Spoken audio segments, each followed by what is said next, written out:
to do. Good evening. It is me, and I'm glad you are here. It is a little bit lonely without Rich, my dear. But hopefully you can log in, and maybe we'll even get some people. Maybe I can figure out how to get people on the live feed with me. Rich it's wrestling season. I'm going to put the attachment in the comments section. I'm going to start with the land acknowledgement. The Creator gifted us with this land that we are blessed to share and care for together. We acknowledge that the land we gather on Wakinstis is the ancestral territory of the Siksika, Sitapi, the Siksika, the Gaino, the Bigani, and the Amskapi Bigani. We acknowledge all First Nations and Métis of Treaty 7 lands, the Sutena, the Ithkabi, which includes Bearspaw, Chiniki, and Goodstoney. We commit to advancing reconciliation, guided by truths, respecting treaty laws, and humbly walking alongside First Nations, Métis, and Inuit. We recognize all who work, live, play, and make art on these lands and who now call this place home. Yeah, it is I. Rich is at a wrestling quad, and so he is just being a good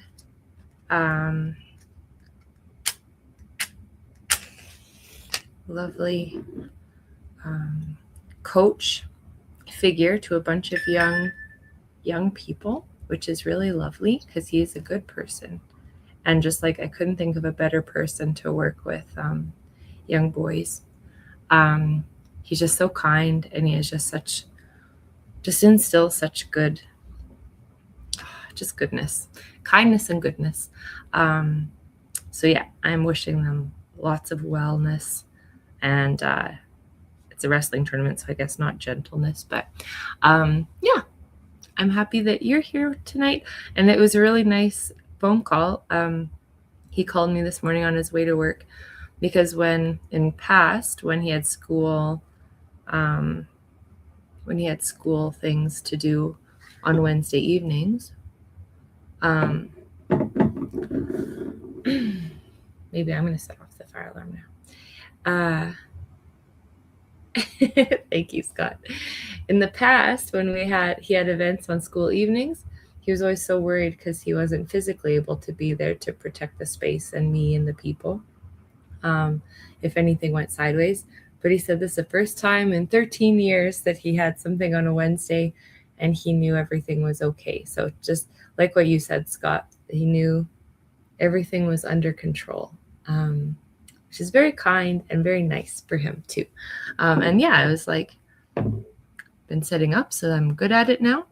I'm not alone either. I have some nice energy going here. I made these little they're like little figures. I was reading about like women's circles and the idea of the collective and the idea of like singing together and speaking together. So there's one. Oh, distracted much. She was holding cloves. And this one. Slow down, Jessica.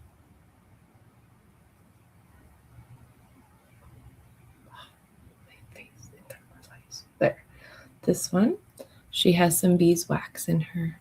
I made them have their arms open so they could hold little offerings. And this nice little blue one has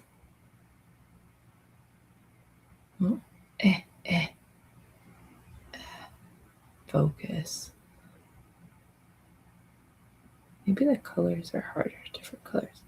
Anyways, I have rose quartz in her hand. So there's some lovely women singing together here in my head. And then I have the sage going.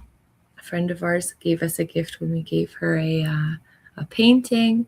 And I'm going to do an embroidery, I thought, because I'm taking over 2 screens now. So Capricorn season is coming to an end here.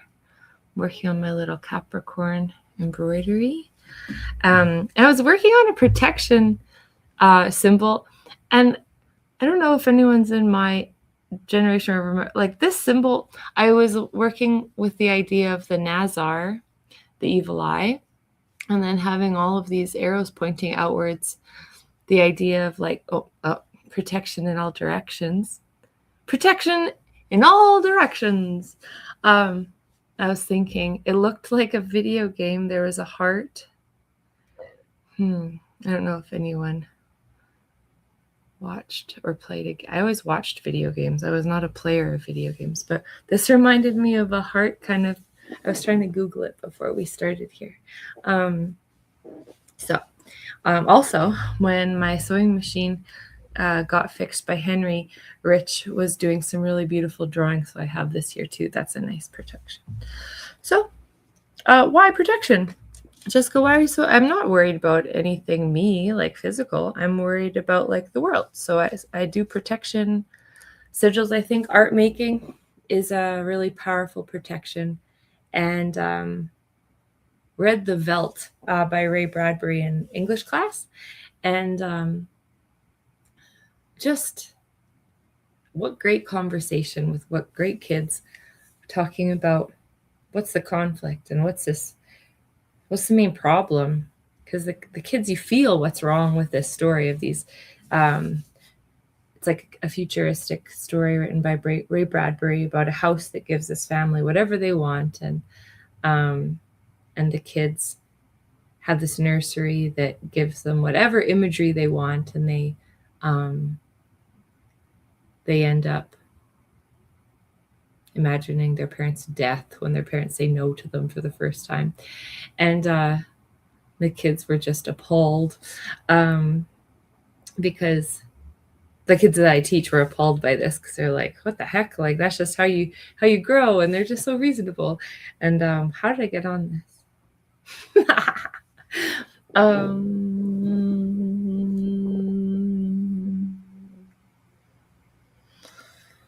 Something.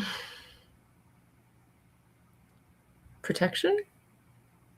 Why would I start talking about English class? Uh-oh. Something's wrong with my head. Well, I had a nice time. Anyways, we're talking about, the idea of creation versus destruction. I was trying to figure out like a main central conflict.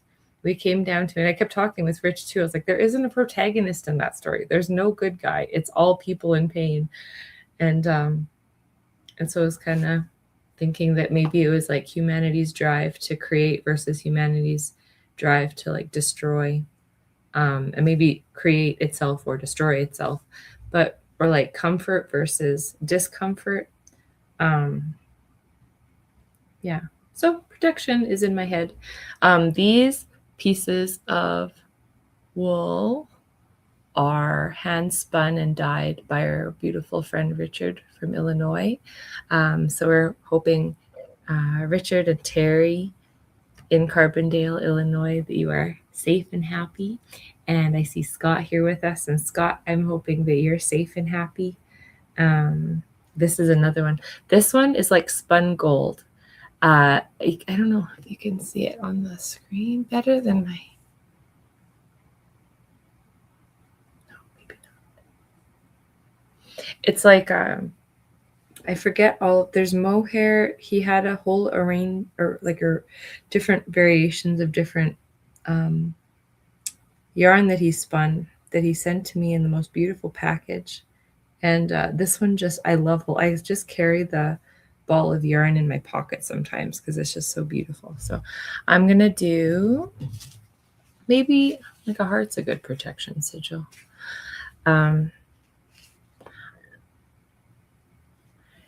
If you're watching, write in what things you carry around for protection. Some people carry things in their pockets. Sometimes carrying things in your pockets help you feel grounded. That idea of helping feel like you're not going to fly away. Sometimes we put special stones in our pockets when we need some extra good energy. Rose quartz is good for love and having love for yourself and love for the people around you. This is really special Belgian linen that I really love. They used to sell it at Mona Lisa, and then they had a harder time getting it, and now there's no Mona Lisa. So the times, they are a changing. I'm gonna find a pencil.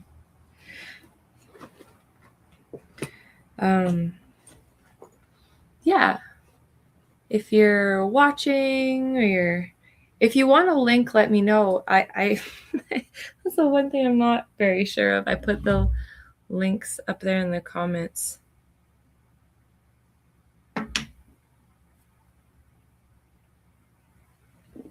Oh, one sec. So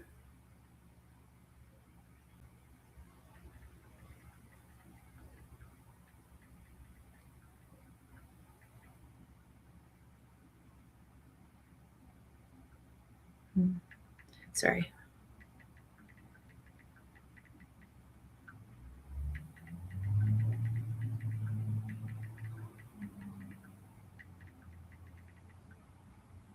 Sorry.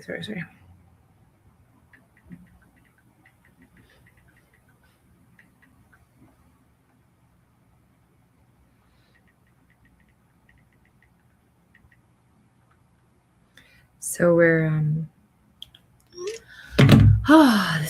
this week has been something.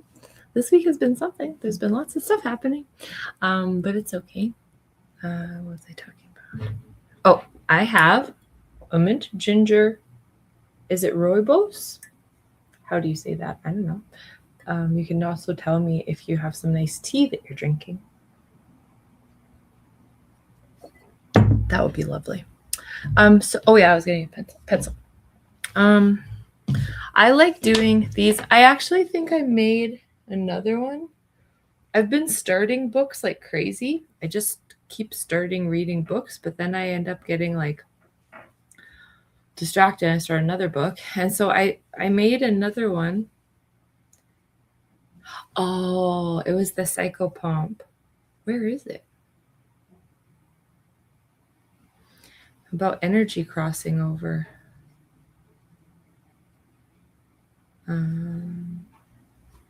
And safe passageways between things. But I can't remember what book I put it in. That's okay. I'll make another one.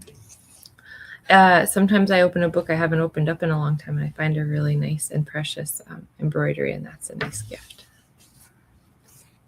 So that's good. There are good things. There are good things too. So I have like really Imbolc and like St. Bridget's Day is coming up next week. No, week after next week.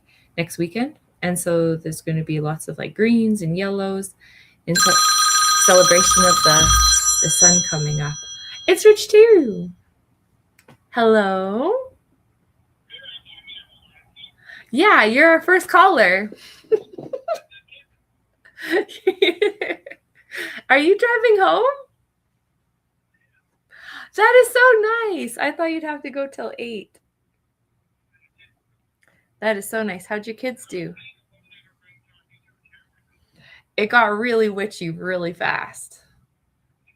Really witchy really fast. You'll see when you get here. That's all I'm doing. Scott says I got it completely under control.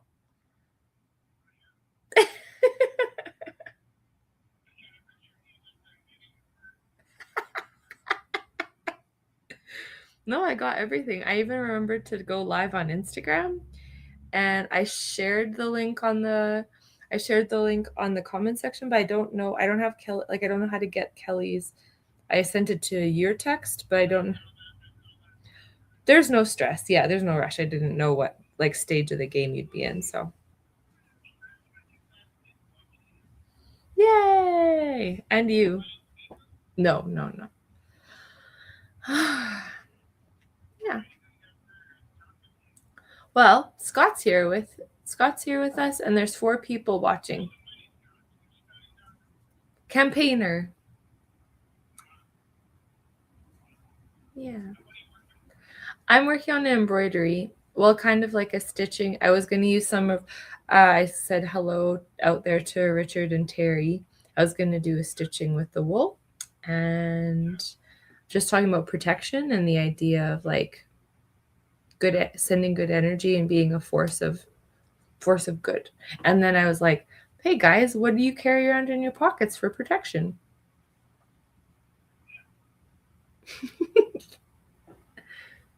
Yeah. No. But I'm talking to the camera. Oh, Scott says he's hanging out with her friends, so we can't join. That's okay, Scott. I'm not trying to guilt you. Rich is on his way, so that's nice. And I have Felix's sweater and puffy jacket here, so when Shauna calls, I can get her that too. So, or you might even be here by then too. Sure.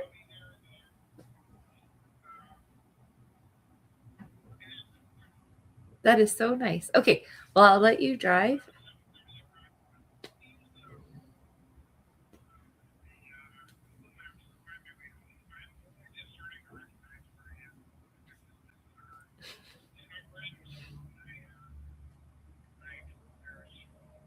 Right.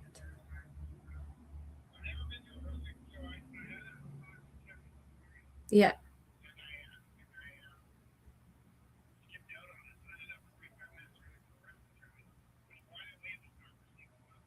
Oh. Oh no. Oh. Okay, I'll see you soon. Okay, bye. Bye. That's fun. Rich is on his way. Okay, so what's another protection symbol? I always love circles. I guess I'm going to start with a circle. It's like that good protection boundary around you. Rich always talks about having a bubble around you for protection. It can be like imaginary bubble. It could be like a salt circle. It could be anything. But yeah, I think circle is important. And then maybe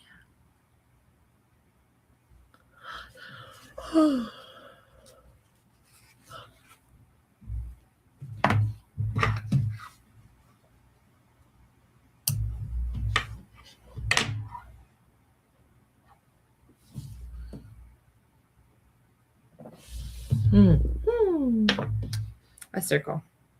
Oh, I could just start with a circle. I always like doing labyrinths. I do love that idea.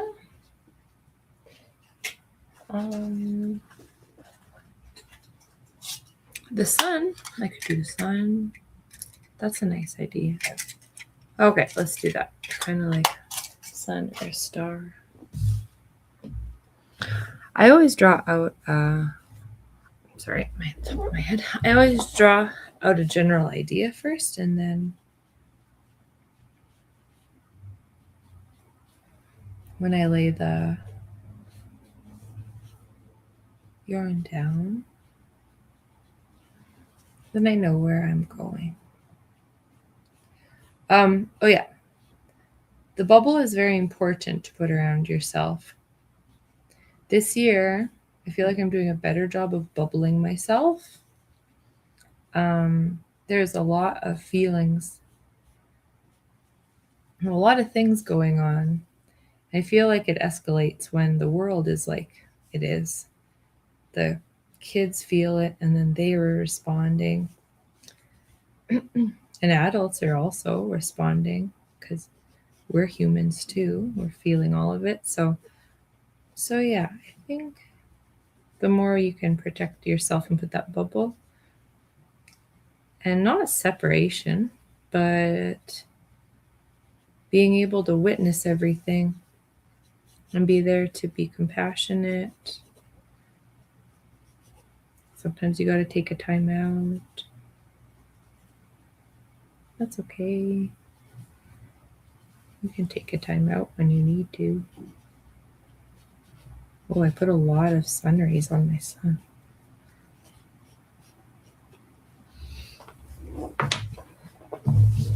So I always draw it out first. And I think I'm going to do, it's going to be a little dark, but that's okay. So I use couch stitching when I'm using Richard's yarn. And I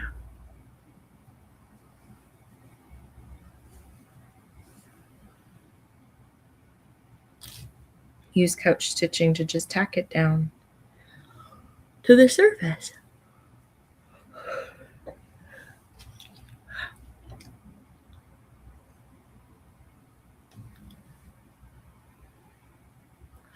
Oh, Scott, that's beautiful.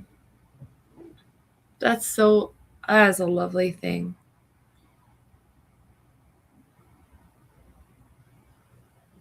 Prayer rag I carry around in my pocket, fully protected. Oh my gosh, that is a love. I'm glad you have that. That is a special thing.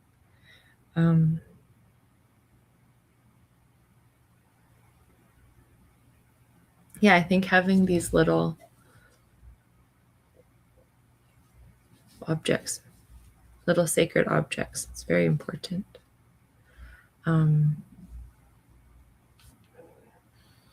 made this.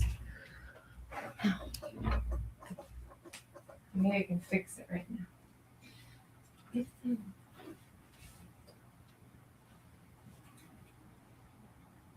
The button fell off.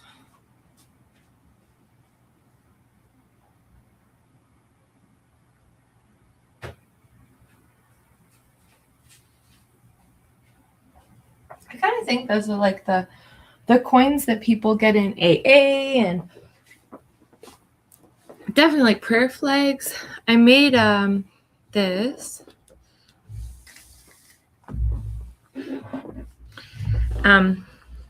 It's kind of, Felix had a really cool name for this. He said it was a portal. And I thought that was really nice, like a little portal into another dimension. He said that someone in a story or a game he played had a little like pocket you could fold out and then you could jump into it. So I put in the things that I always need to focus on because I get very distracted and like anxious. So it's like breathe deep. I release control. That's another embroidery I have. I have Saturn as my ruling planet, and Saturn is like, Saturn. Saturn's all about control. It's not negative. Like, it doesn't have to be negative, but sometimes it can be. Sorry, I have an embroidery of Saturn. I release control. I hold peace. I return to love. So I think I've had a lot of rose quartz in my life at one point, and I sewed it right in there. And then I put surrender is a really good reminder for me. So like the idea of surrendering to the universe. And I have my wooden rosary, and I have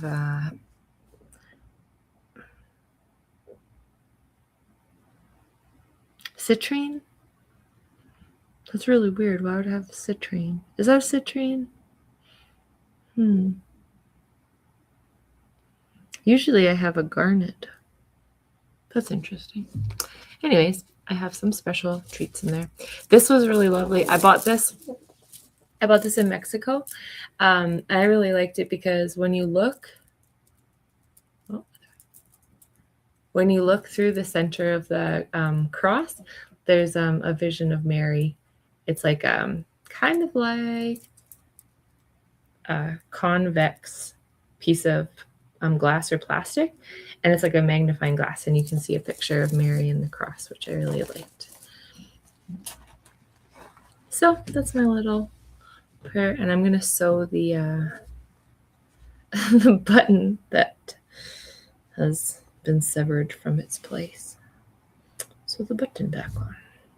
I should use a linen thread. I was Took the train home and I was reading about Mary Magdalene. So this is Mary Magdalene, the red.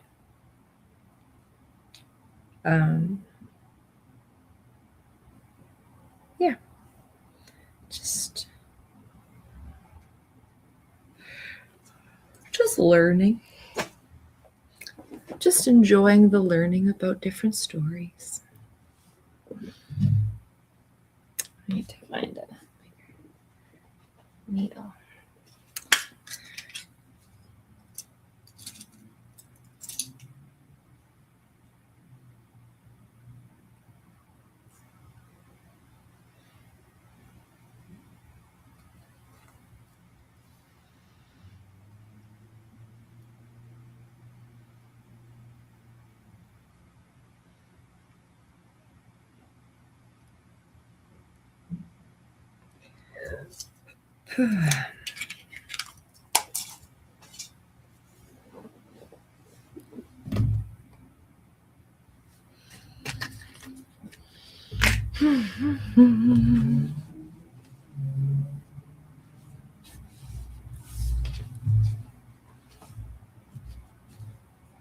And I found this button has like kind of has like an angel face in it.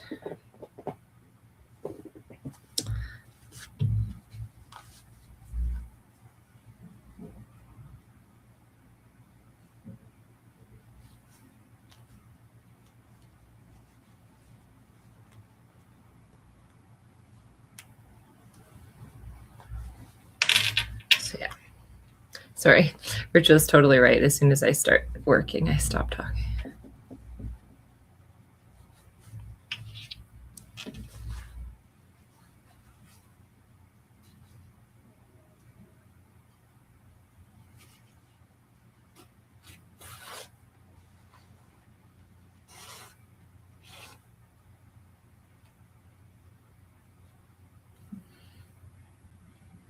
Okay. Okay.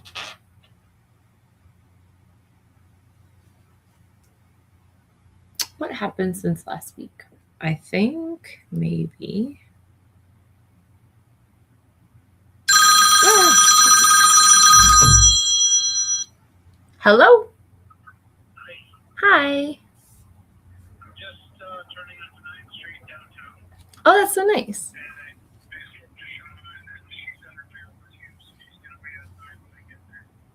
Oh, so should I come down too? Oh, like you'll come up, grab the stuff, and then you can give it to her? That's so nice. It all works out. Mm-hmm.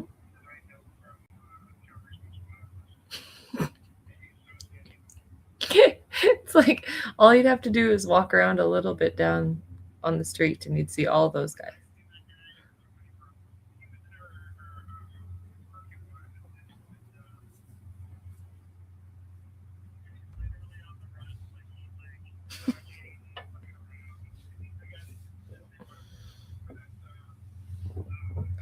Arson? Nice.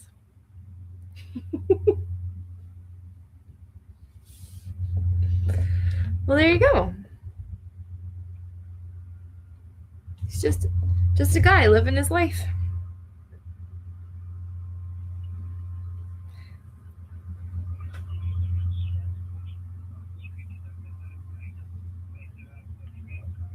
Mm-hmm.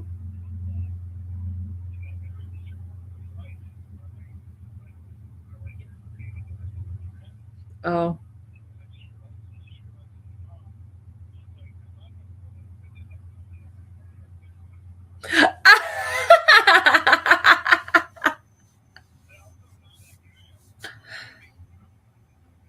That's really funny. Oh, that's really funny.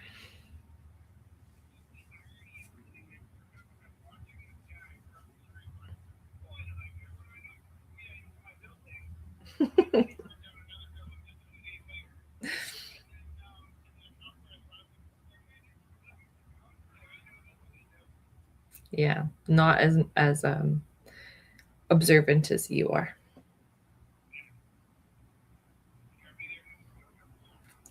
I'll see you soon. Love you. Bye. That was super funny. So, yes, Scott has his good protection.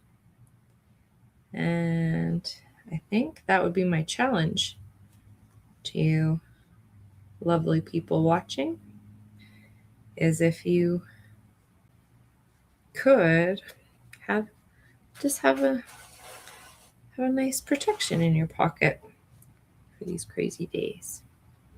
And if it's just something that makes you smile, like a bracelet that a kid gives you, or in the spring if someone gives you a dandelion, that's a nice gift.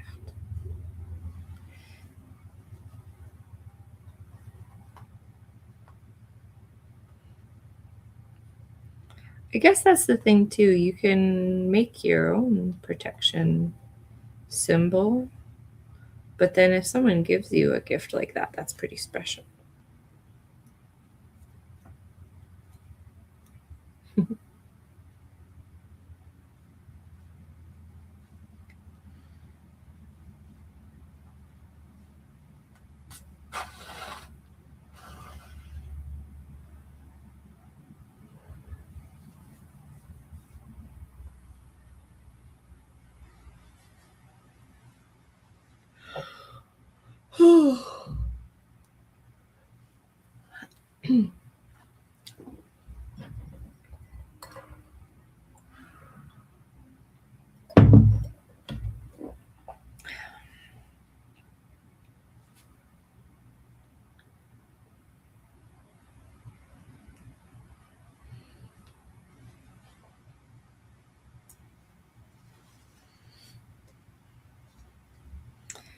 um,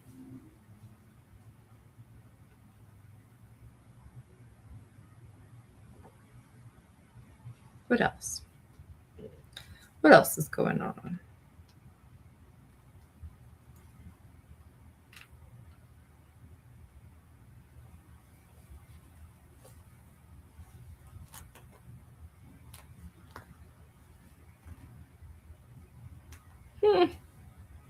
I'm struggling. It was easier to sew this on when it wasn't.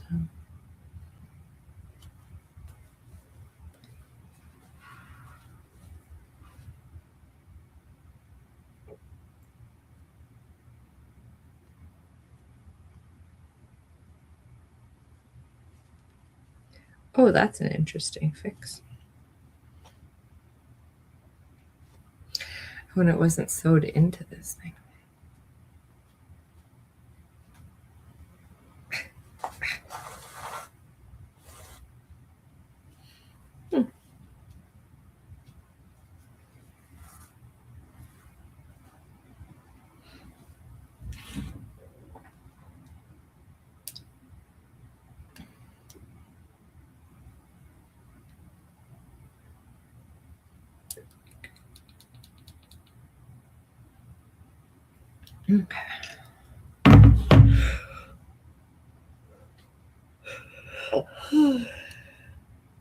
um,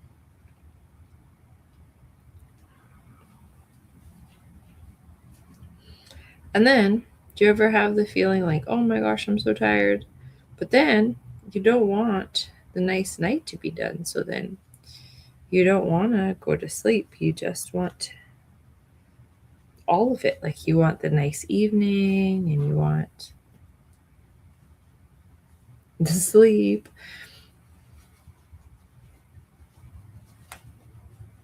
It's hard. Hard adulting.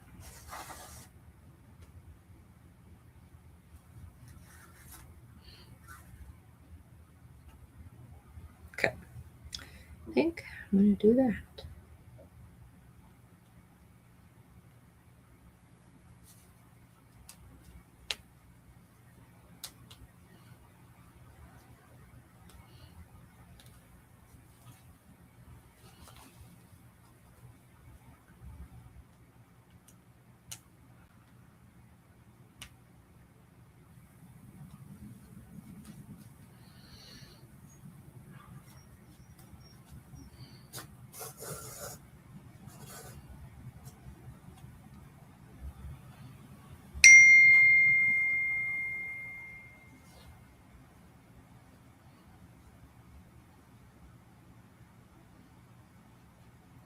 Felix is going on a little overnight trip, so we're gathering all of his stuff, warm stuff for him to go on his trip. So that's nice. He is so lucky. Nice trips always for him to go on, and different things to adventure. Okay, he did it.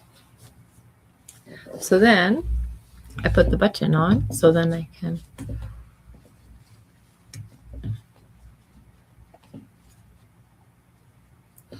Oh, it's so true, Scott. That's exactly it. Rich's essence is all of the protection that I need. Actually, you're right. And the joy is protection too. That was really nice. You're totally true. You speak the truth.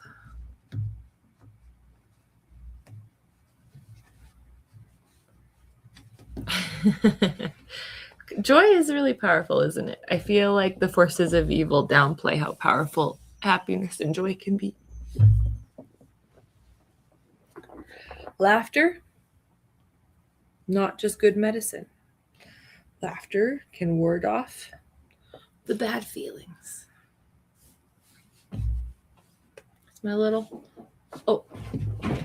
Coming!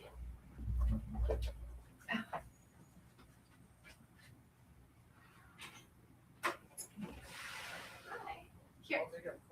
Yes. This and this and this.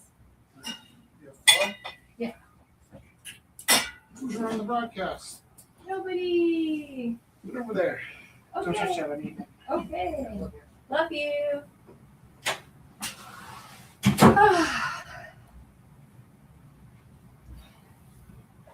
Bridge to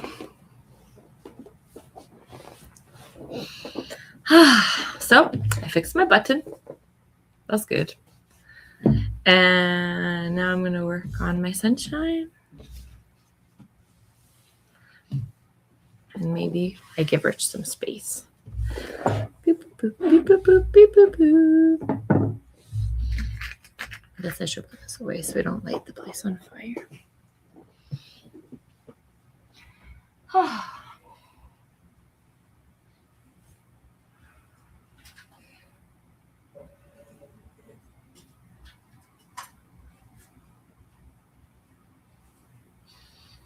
I promise I'll try to get better at talking. Next week, I think Rich will be here, but I think the week after, there's like 3. I think there's 3 weeks that Rich will not be here. No, 4. 4 weeks, because then he's going on a vacation with his school to Vancouver. So, and he leaves on Wednesday. I'm so sorry. I will get better at this. Maybe I'll bring stories to read to you. I was thinking of just singing to you the whole time. That might be something I do. Singing and reading stories. This will be slightly different broadcast. That's okay. Everything's fine. Everything is awesome.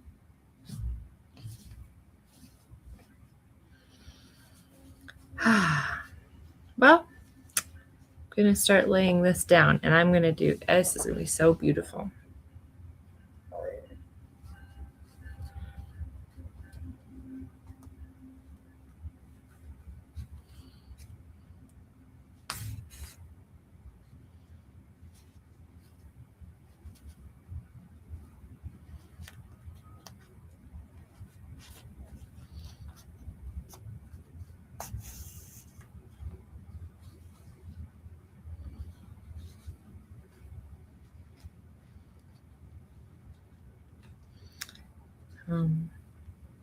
I want to learn how to make a little St. Bridget's cross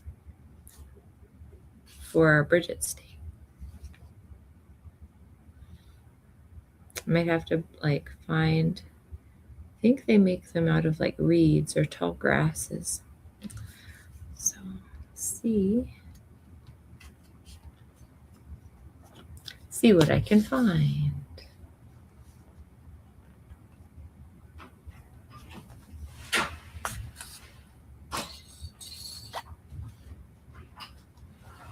Is that sage, Brian? What? Is that sage? Yeah. It smells a little bit cigarette-y. Hmm. We did both cameras. I did it all. I expected company. Rich Teru! How are you? Good. How did your kids do? Good. Everyone was happy? Yeah, happy. Oh, that's the best. Oh, The coffee maker's on, but I didn't make you coffee yet. I ran out of time. So, there you go. It is hot though. what time is it? I don't know if I added water to the back, just so you check. To the back? To the back of the coffee maker. It's 7:42. Oh.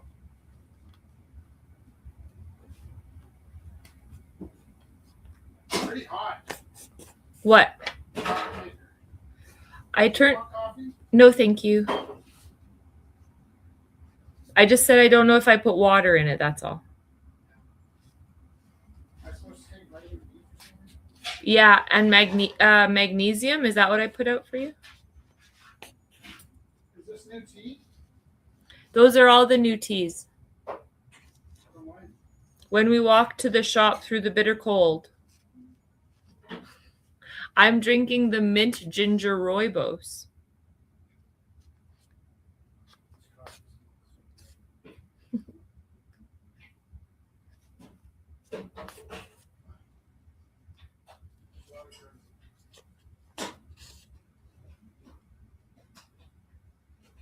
What are you painting? I'm embroidering a sunshine.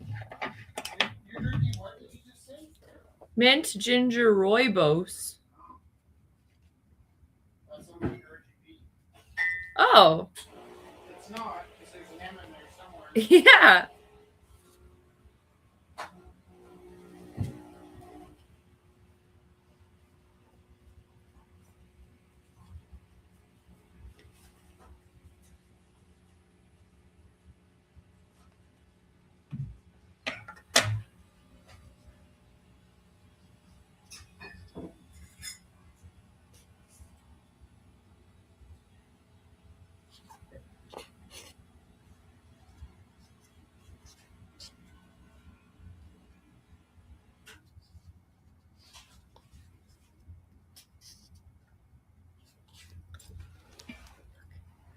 The spine embroidery I put on Rich's lunch kit.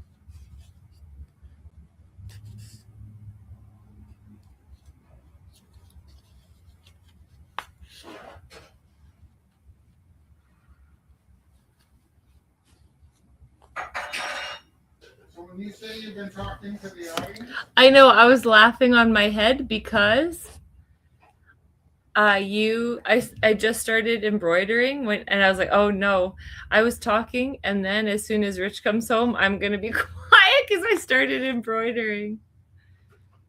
He's not gonna believe that I was talking and telling it's okay. I can roll back the video and watch. stories. Oh, Zach's here. Hello. Hi, nice to see you. Good to see you too. Yay. Something I was going to ask you. Maybe just everything. Everything. Everything all at once. All at the same I time. feel like I haven't seen Zach in a while. Zach. It's been a minute. Yeah, I was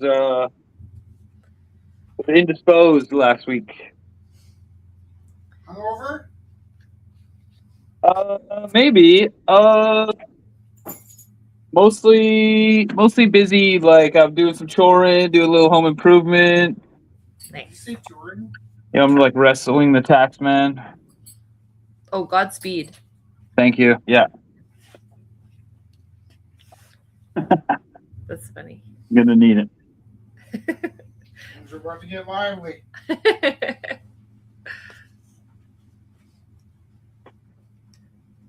Yeah, Theo has a headache tonight, so he is also indisposed. Feel better, Theo. Theo.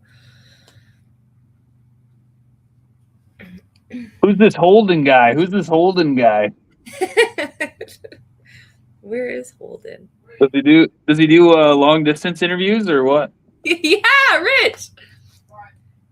Does Holden do long distance interviews? Wait, tell me why you're talking about Holden. Who's Holden? Zach was asking who's Holden and does he do long distance interviews? Where did he get the From word Holden from last week, because he probably watched it. Yeah, I was watching. last week? We showed the video. Oh, Zach. Holden. Right. It's good someone remembers these things.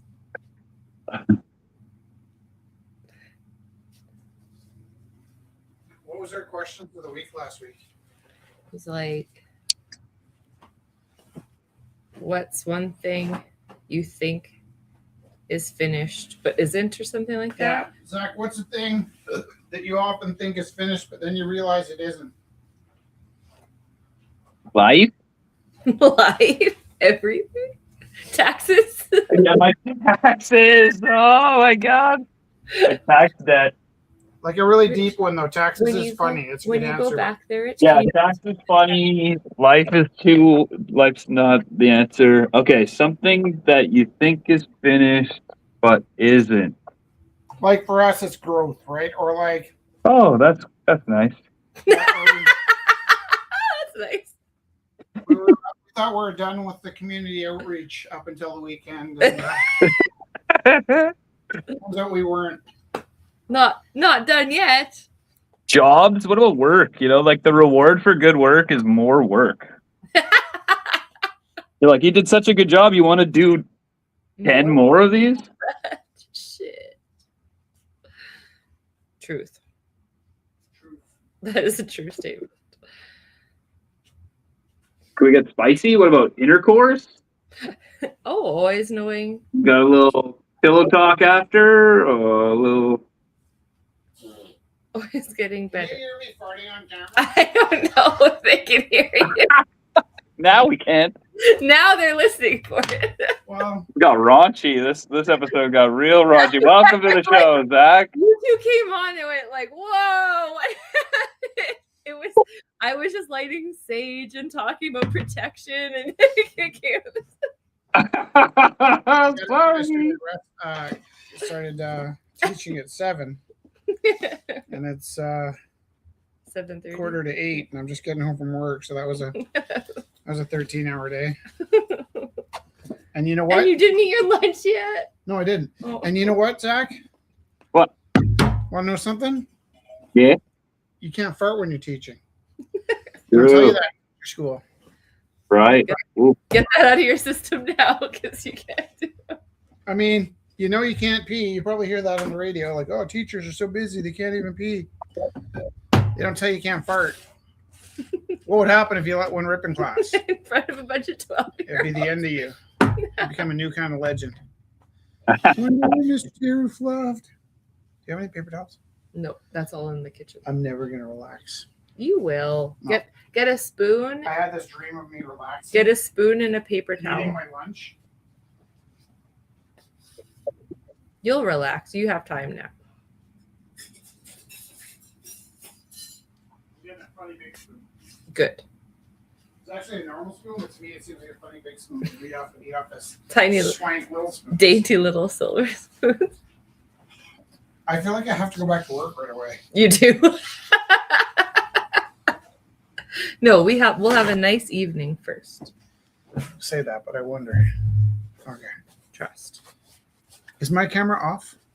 It's not No. plugged in? No. Oh, that's my camera. It's on. Do you want me to put that down? And No. What do you mean? I don't know. Just eating. I've been asking at work if it's Monday yet. I'm getting mixed responses. What's your work week? Yeah. Monday to Friday, 7 to 3. That sounds pretty good. Yeah, it's okay. Good boss, good crew, good site, Nice. good place to live, good money. Well, I mean, the government wants a lot of that good money, but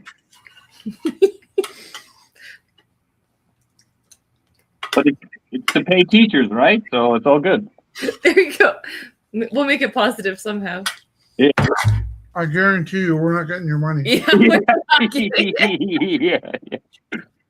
Yeah. Yeah, no, the misappropriation of taxes. I mean, they say like, oh, you can't cry until you pay some taxes. You can't cry until you vote or whatever. I was like, I don't know if I'm getting old or what, but I'm like, that's my money. Where's my money? Can I tell you a problem with that? What's that? We all get taxed the same amount of money. So if we all pay less taxes or more taxes, everything changes, but nothing changes. So let's say instead of taxing you 50% of your salary, they started taxing you 10% of your salary. You're not going to have 40% of your salary floating around in your pocket. Hot dogs will be 40% more expensive. Would be more. Yeah. That's the biggest fallacy in the world, that we think we're being like, oh, tax money. Like, it doesn't matter, because there's this balance where when people have money, things get more expensive. And when they don't have money, things get cheaper. Or they don't. Or it should. Yeah, or they don't. Yeah. I wish that education was actually free for the kids. That would be really nice. Like post-secondary, and that would be something that I would be like, I'd gladly put more taxes into. Are you ready for this? Yeah. Been doing a little light reading. Yeah. And I don't think that Oliver will have any problem being a carpenter for the rest of his life for as long as he wants to. But I think before Felix, I think we talked about this before Felix gets a chance to retire, he's 100% going to run into a universal system where we all get a living plan, and maybe we're living in pods, taking turns cleaning the kitchen. But we're heading into that Federation Starfleet system where we're not going to need jobs soon. That is pretty nice. I can't wait. The robots can have my job. Never thought they'd take their art jobs before the drywalling jobs. Right? Oh, there's a joke about that where it's like, oh, I wanted AI to do my laundry, not my creative writing. What the hell? Gosh darn it. Have you ever experimented with putting your artwork into AI and asking what it thinks of it? Oh, not yet. No, I've heard you've had some success. Yeah. I also had an experience where I wanted to see if it could make a picture of me, and it couldn't, because I'm not a public consumable. You weren't. No, yeah. And so I was confused why it would make pictures of Elvis, but it wouldn't make pictures of me. But apparently I still have rights because I'm a human being. In the span of 6 months ago when I tried that out, and the beginning of this year, I become a public expendable or consumable. And one of the kids that was bored in my class was like, because we had this weird class where the kids finished their work, they were done, they could do what they want. And one kid just sat there getting the AI to make pictures of Rich Teru as a woman, and Rich Teru as an elf, and Rich Teru as a tomato. And it was really funny. But when did I become like over that threshold? A public figure. Now it knows who Jess is. Independently of not just like, it knows that we're a couple, and it'll bring us up together. But apparently you're still a human. That's nice. I'm splashing soup everywhere. Are there people watching? Because I'm just here for the food. 4 people with us. You know how many people have been viewing the feed lately, Zach?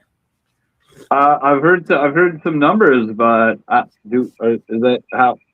I think it was 23,000, 18,000, 17,000 in the last few weeks. That's healthy. What could we attribute that success to? Are you guys doing anything promotion wise? I sat down and wrote myself a manifesto about not giving a crap about that anymore. Yeah, hell yeah. And they shut up. That's why I'm here. I already ate. Yeah. 23,000. Should we be worried about what I said, or did I pick my butt, or are we like? No. Well, I do wonder if, like, for instance, how much we carry into, like, say, like at this point, like, if the algorithm knows I teach in Cochrane, does it go, oh, the families in Cochrane would like to see what this guy has to say? Oh, interesting. Yeah. Yeah, I wonder how sophisticated it is. I mean, AI is getting pretty serious, but Or if it's sophisticated enough not to send my stupid comments to the kids I teach. Yeah. Do something? Look at this.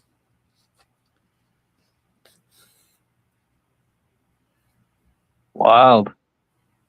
You developed that yourself? Yeah. In the bathroom? Me and a light bulb and some chemicals. Cool. And silver. And Jess.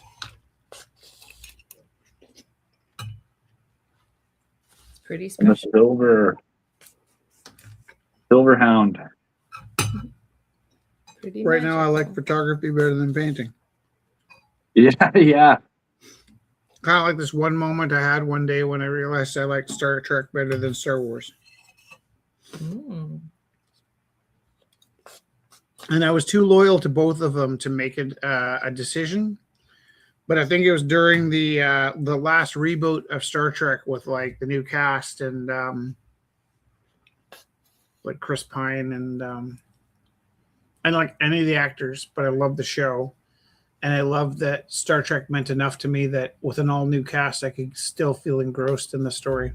And I do credit Gene Roddenberry, who's a genius compared to George Lucas. Because I learned a lot of empathy as a kid. And I think the character Spock gave me a really good sense of it's okay to be an outsider. So it just hit me one day that I love Star Trek more than Star Wars. And I had to sort of redefine who I was. Aww. What about the Dune franchise? Did you get down on any Dune? Nope. I have no reason to put it down, but doesn't intrigue me. Oh, Dune. I wish I had gotten into it earlier. My cousin and my aunt were really into it. They're Trekkies. And the Star Wars got us as kids, and we had Star Wars Legos and, you know. And Trek wasn't doing it for us. So then the recommendation of Dune was like coming from a Trekkie, and we were like, yeah, right. Wah, wah. Are you talking about books or movies or what are you watching? You know I don't know how to read. You know. I have faith you could read a book. I'm an audiobook fiend. Are you listening to Dune? Oh, I did listen to the Dune. It was nuts. It was so good. And the new films, like the new versions, did a really good job. Yeah. Do you want some of my soup? No. It's an enormous series, though. I only read the like the first double book or whatever. What did you like about it? I think I liked the size of it. I think I liked. I mean, you know, like galactic.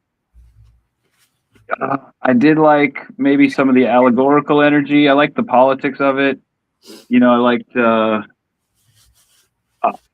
kind of like, you know, science fiction is super difficult. Like you can't the guy who did Alien, the artist who did all the Alien artwork, Geiger, yeah, H.R. Geiger. Yeah, so he said like no matter what you do, it will be of this world. Like you can't not relate. you are human. You're victim to this. Like you can't like something outside of the Right. other than maybe like a psychedelic experience or whatever. But like so, science fiction super difficult, and then like so there's a lot of like worldly. It's I don't know. Dune was wild. I loved it. Is it are the politics kind of based off of royalty? Yeah, there's a lot of that. I think that's what turned me off of Dune. Mm-hmm. This actually might be what lost me with Star Wars. Now that I think of it, I like the politics of Star Trek a lot. Down with the crown. Yeah, it's just not my thing, Like, and my mom was British, so that side of the family would get all caught up when Prince so and so was coming by, but doesn't impress me. The king's on the coins now, man. Gross. I'm my own king. That guy's gross. I'm kingless, man. I got no kings. You and I will do well in the fiefdoms. Yeah. Apocalypse comes down. Yeah.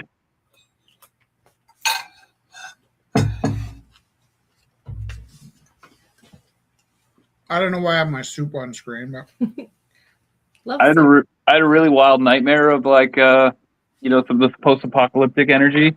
Yeah.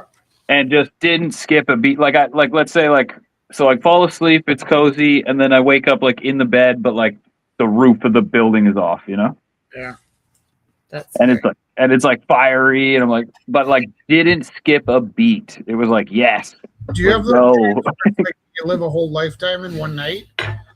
Oh, I have. Yeah. That's heavy. Have you ever had a lucid dream? Yeah. Recently even we used to practice lucid dreaming. That's cool. Yeah, we were drinking we were drinking some like peyote? Not quite, but yeah, we did that too, but there were these like dream teas, that would assist in having vivid and lucid dreams. Yeah, so we were doing that and recording them heavily. And tequila?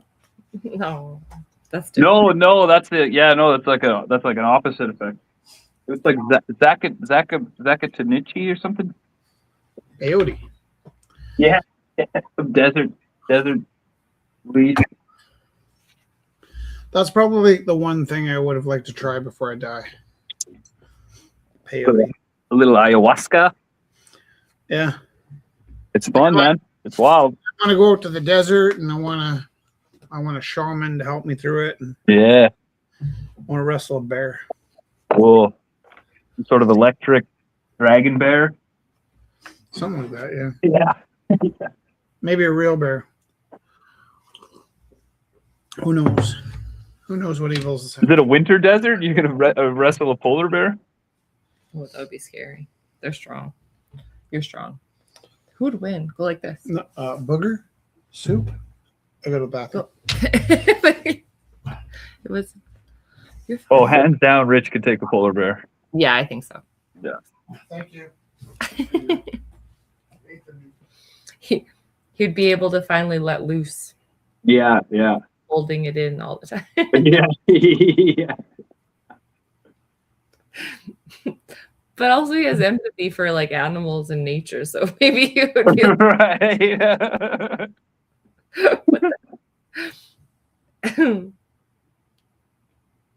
What do I do about this lighting? It's the weirdest lighting.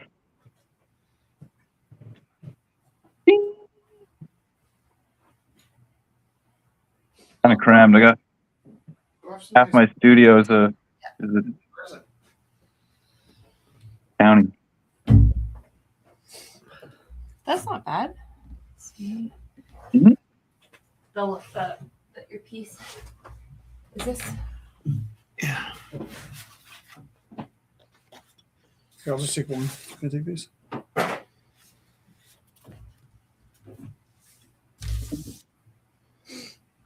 Okay. Zach, where are you?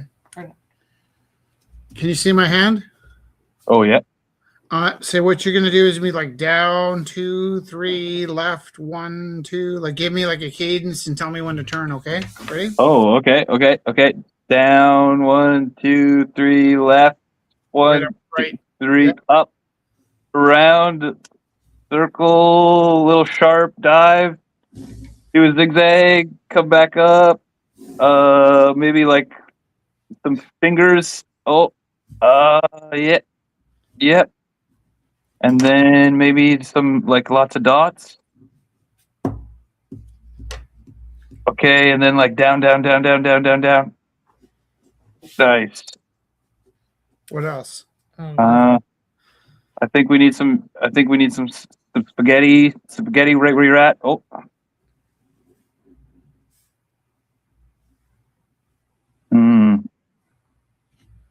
What about some shadow, some drop shadow, a little 3D energy, maybe like these tails?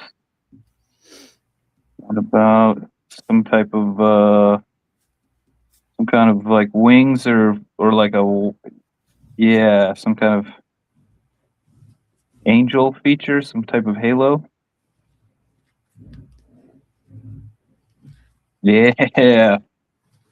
Whoa. I thought you were asking me to like be in the video, like there, you're my hand, or we got this. Oh yeah, look, your hands like Yeah, nice.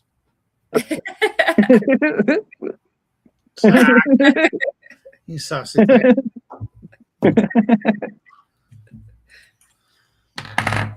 Okay. I like Whoa. it. that was really beautiful.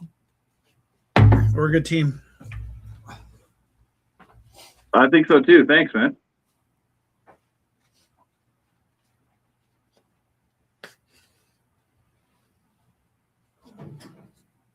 I'm just trying not to move too fast because I'm more of this thing. Mm-hmm. Go slow. I feel good, but I'm afraid I'll rip it out again.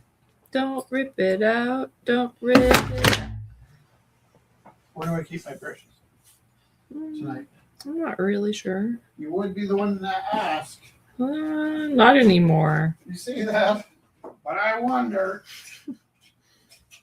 I'm not that person. I don't know where anything is. Oh, there. You did it. Where's my jacket? In the closet. Where'd you say it was? At your school. And what do we call that? Gaslighting. That's right.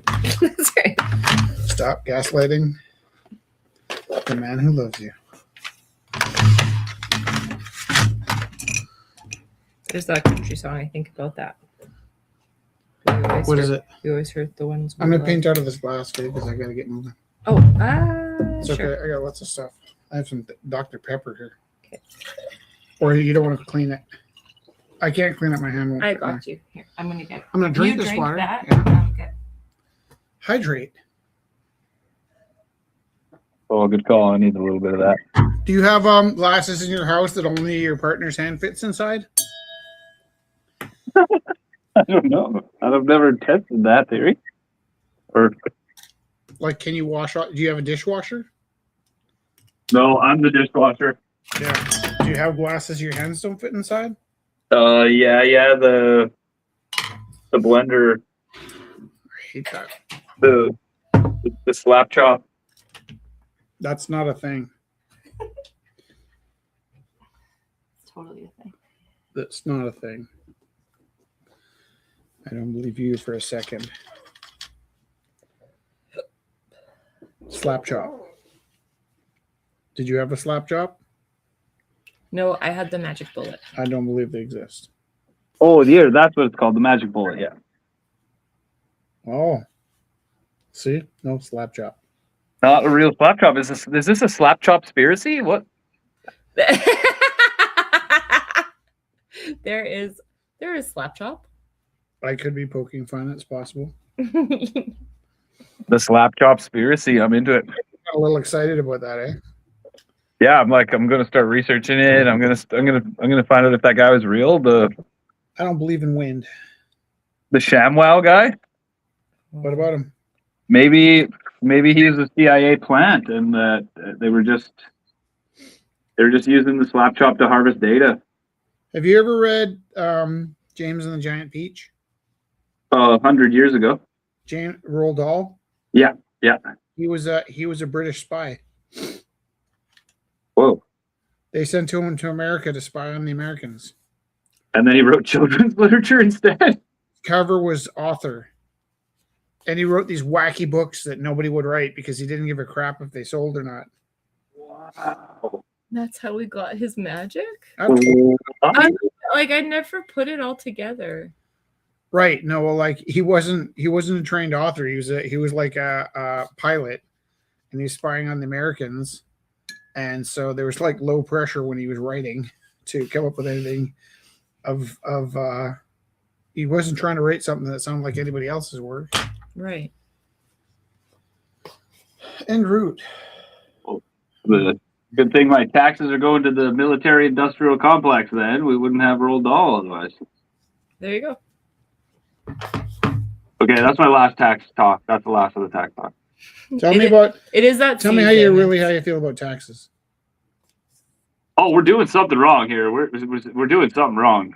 That's that much is for sure. Are you? Can I ask you a political question? Yeah. Are you quietly signaling that you don't like the way our Prime Minister Mark Carney is handling things? I don't even think I ever liked what he was doing or where he came from. You don't like Mark Carney? Didn't he have a hand in Brexit, which was a total blunder? And like, I don't know. Let's check that out. That's a good point. Jamie, look that up. That's a Joe Rogan joke. Who's that? Oh, Joe Rogan has a producer, and he's like, Jamie, look that. He's always like, is that right? Look that up. Jamie, look that up. Is Jamie reasonable? Wait, you're making a podcast? You don't know? You didn't get my Joe Rogan joke? What? Is Joe Rogan watching my podcast? No, he's not. Yeah, maybe. 23,000, maybe he's in there. Hunting the up-and-comers. Let's just check, though, okay? Mark Carney and Brexit. Yeah, nice. He was the governor of the Bank of England during Brexit. Yeah, boom. Blunder City. No, those aren't connected yet. You're allowed to be the governor of the Bank of England during Brexit. That's like being like on the street when someone's jaywalking. He did not campaign for either side, but he warned publicly about the economic risks of leaving the EU, things like slower growth, market volatility, and pressure on the pound. So he warned not for Brexit. So you're pro-Brexit. Oh, no. I don't know. No, I don't think Brexit was the right move. Doesn't matter, just anti-Carney.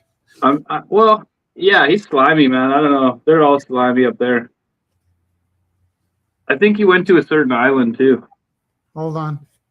No, he didn't. Oh, no? No. He was in a photograph at a high school reunion with the guy that went to that certain island. Okay. If I was to be judged by the people in photographs with me, I would be pretty... You'd be in trouble? You would be, actually. Am I pro Carney now?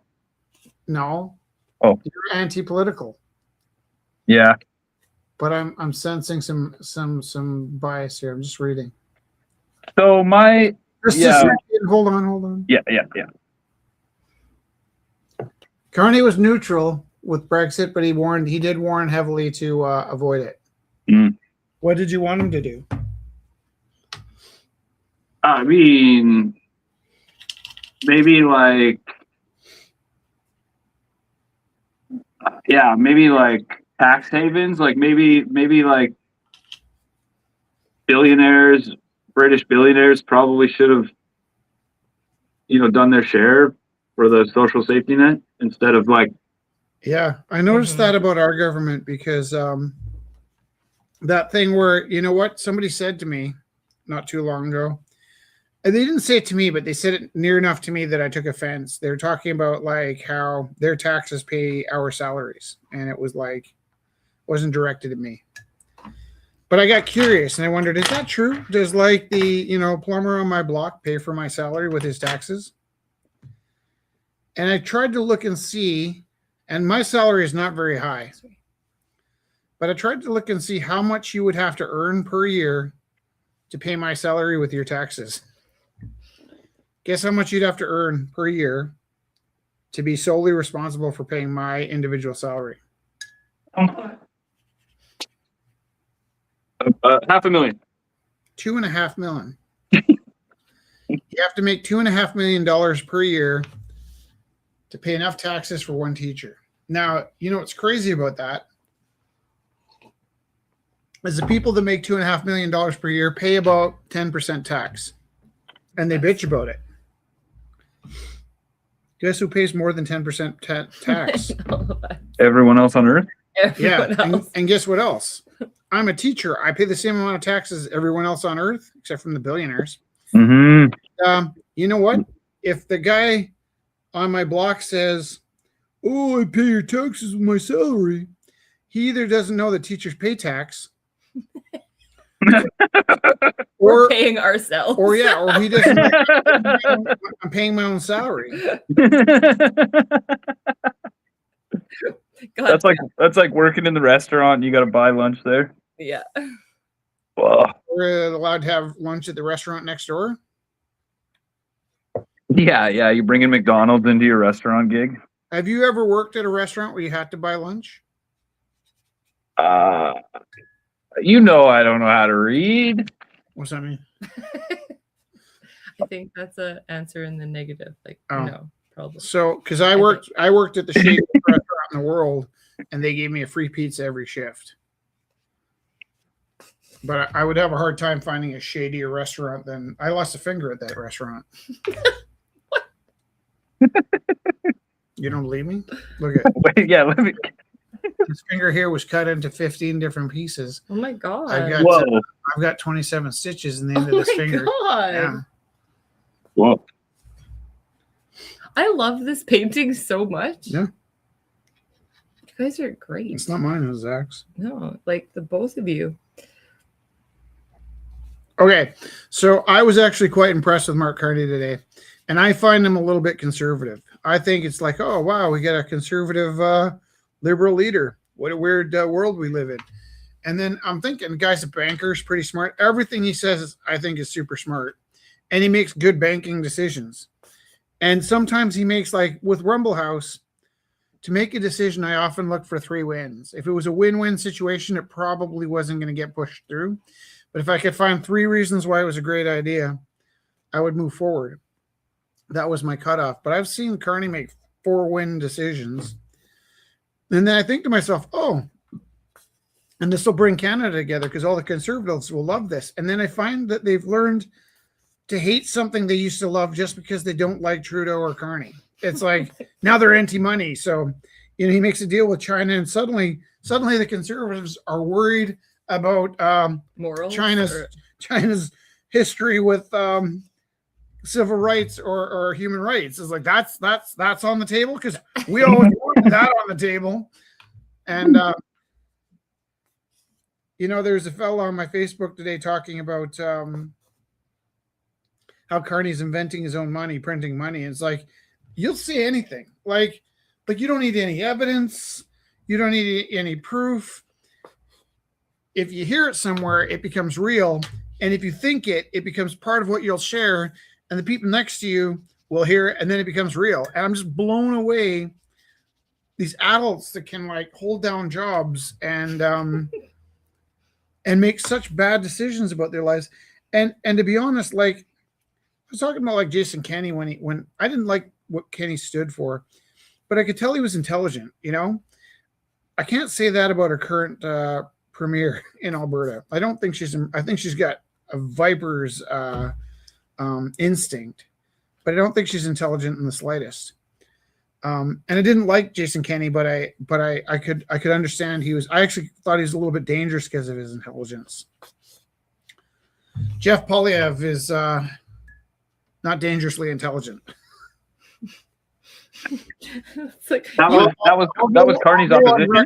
What? Yeah. That's Carney's opposition. Yeah. There's a guy out here right now, Avi Lewis. You guys got to look up. Shout out Avi Lewis. Yeah. What's his? He's NDP. He's anti-billionaire. He's a lot like the dude in New York right now. New York's mayor right now is wicked. Yeah.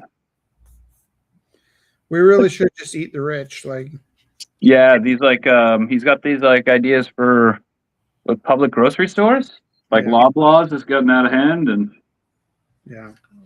Well, And like it's optional. Like we all don't have to shop there, but like, dear God, we need an option. Yeah, another choice. Yeah.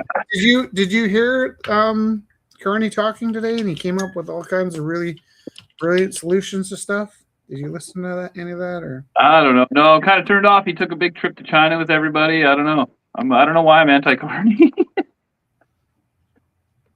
You have a fixed mindset. Yeah. Something. Yeah. Aw. What did he say? He said some good stuff. He's gonna make some moves. What was He's he gonna saying? attack some billionaires. He made a deal with China. Yeah. And, I'm pro China. So if we're doing good work with China, I'm down. Tariffs that were 85% on canola down to 15%. And I thought, oh, banker spoke. Here's where all my conservative friends go, yeah, well, at least he did one good thing. And then no. They started talking about human rights violations. I'm like, I can't. You care about that now? Right. Oh. So I learned about kind of arguing on a video not too long ago, and I looked up the name. That's so beautiful, by the way. This is like a technique to argue, or yeah, Jordan Peterson uses it. Mm-hmm. It's called cognitive dissonance. No. Whoa! Sense a little anti Peterson energy. Oh, did I show my side? I would like to become a celebrity and celebrity box him, even with a dislocated arm. I'd fight that guy. Okay, I gotta look it up. It's got to do with a moat. Like a castle moat? Just a sec. Yeah, you know what I'm talking about? Mm. Have you heard of this before? Did we talk about it? No, but I watched the video. This is a bit of a tangent. I'm still with you, but there's this lady, Kirsten Dirksen. Yeah. She goes after all these like really fantastic like owner built homes, and she interviews the homeowners and looks at the properties, and it's an amazing video. Shout out Kirsten Dirksen. But then she goes and sees this guy Thomas Dumplow. Maybe he's a Scandinavian dude that makes trolls. He makes gigantic wooden troll sculptures. Yeah. And he got this big property, and he's such a kooky guy that he's like, oh, of course I need a big sign here, and I made a big sign, and then my castle needs a moat. Sorry, we're on the moat talk. So shout out Kirsten Dirksen. Called the Mott and Bailey, or the Moat and Bailey fallacy.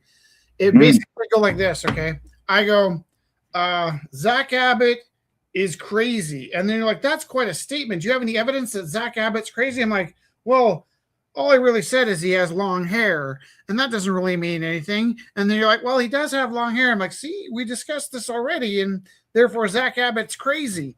And so what you do is you make a bold statement out in the yard. Whoa. And then when somebody comes at you, you retreat into the safe part of the castle. And then as soon as they're gone, you pull back out into the yard. So it's a little bit like if you're like... and say that they agreed. Kind of like a chihuahua behind a big fence. You know, it barks at you at the fence, the gate opens up and it's kind of slinks into the house, and then the gate closes and it's all back lipping off the edge of the fence again. So this fella that was posting in today was saying that Mark Carney prints money and makes up money. And I was like, I'm not against you taking these stances. He's really just there to bait people I know that aren't fascists, but just show some evidence, and then he just changes the channel to another weird complaint. So there's no like obligation to be speaking the truth. It's just a feeling he has. He feels like he hates Mark Carney, but doesn't really know anything about him. And it's fine. I'm not saying Mark Carney's a saint. I'm saying we got a banker for a prime minister, and he makes good business decisions. And I'm a pinko commie and willing to live with the decisions he makes because I see him compromising, right? And I think like this, there's the person I work with, it's leans a certain way, and I wanted to know more about Venezuela, and I don't. So I do a lot of reading, and whenever I think I believe something, I try and learn the other side of it so that I can make an informed decision. And how did it come up? I was looking to understand Trump's invasion of Venezuela, and this fella I know had referenced Obama dealing with Libya, and how everybody says one's worse than the other. And didn't know anything about Libya, so I thought I should do some reading, and I did. And what I found was that Obama took some liberties stepping over and dealing with some problems in Libya, and it so happened to work out for the American people that he did. And Trump went into Venezuela and took some liberties with the Venezuelan people, and I think that happened to work out to some extent for the people that live there. So that's what I was confused about, is like, did Trump do a good thing? And there's a lot of mixed answers to that, and I still don't know enough about it to have an opinion.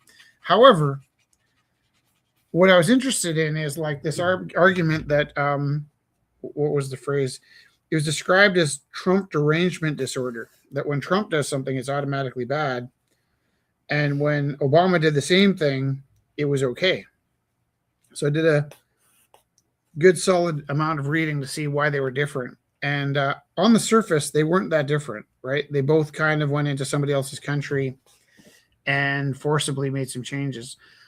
The difference is that Obama followed protocol, partnered with the UN, had a whole bunch of meetings, and made a decision based on what probably worked best for everybody. And it was a compromise in his end because he was sticking his nose where it didn't belong. And he was in danger of criticism because of it. Kind of like Mark Carney making a decision with the Chinese people if there's been Chinese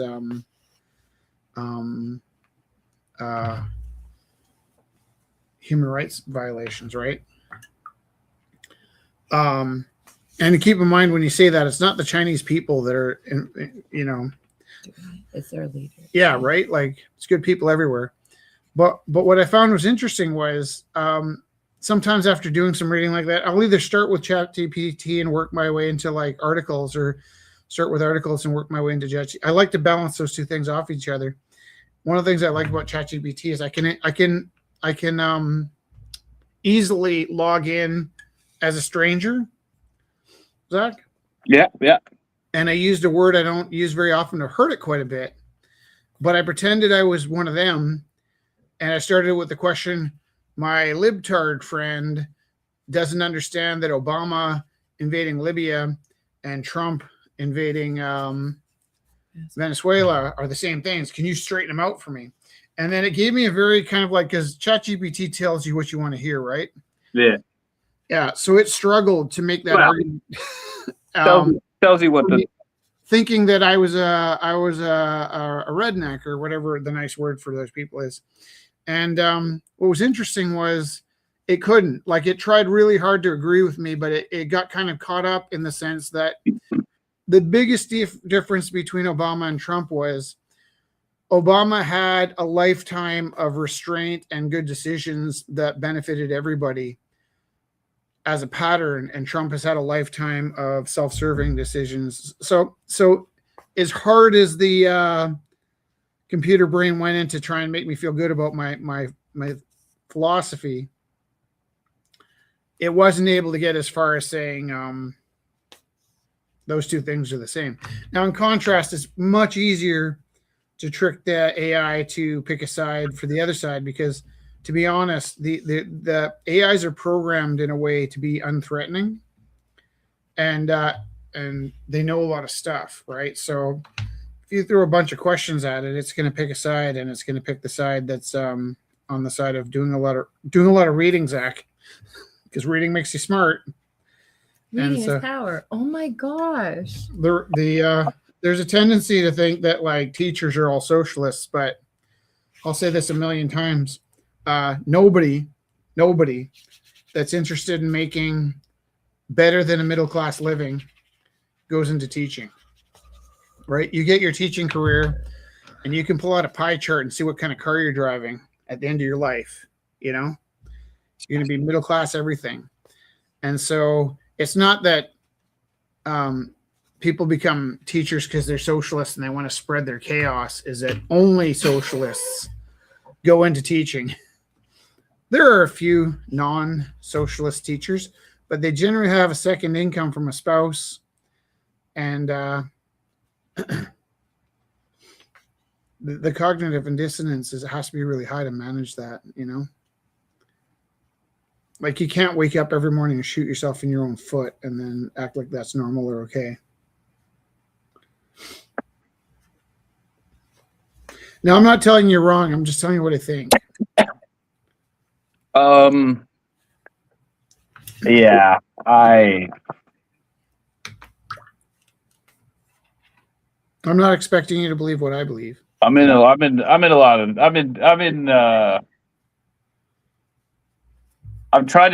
gonna, you know what's wild is I was gonna break out my Gaddafi portrait and work on that.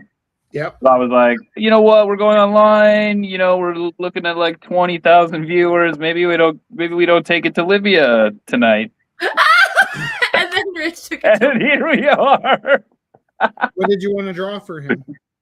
Well, I'm working on a portrait of him. And what inspired that? The up and comer in Burkina Faso, the youngest dude running the show in Africa right now. Yeah. Yeah, and he's bringing the gold back to the people, and he's bringing education back to the people, and I'm sure he's on fucking the colonialists' radar. Right. I'm sure the Good guy or bad guy? Oh, best guy, absolute best guy. I'm a big fan of Che Guevara. You know, Che Guevara and him would be having a barbecue right now. Yeah. Yeah. For sure. They'd be eating lamb. I might turn into Che Guevara soon. I got Che on the wall right now. Yeah. I can do a Che portrait. I'm also a huge fan of Nelson Mandela. Che Daddy. There we go. Rich, look. Yeah. I'm with Che you. Daddy. I'm with you.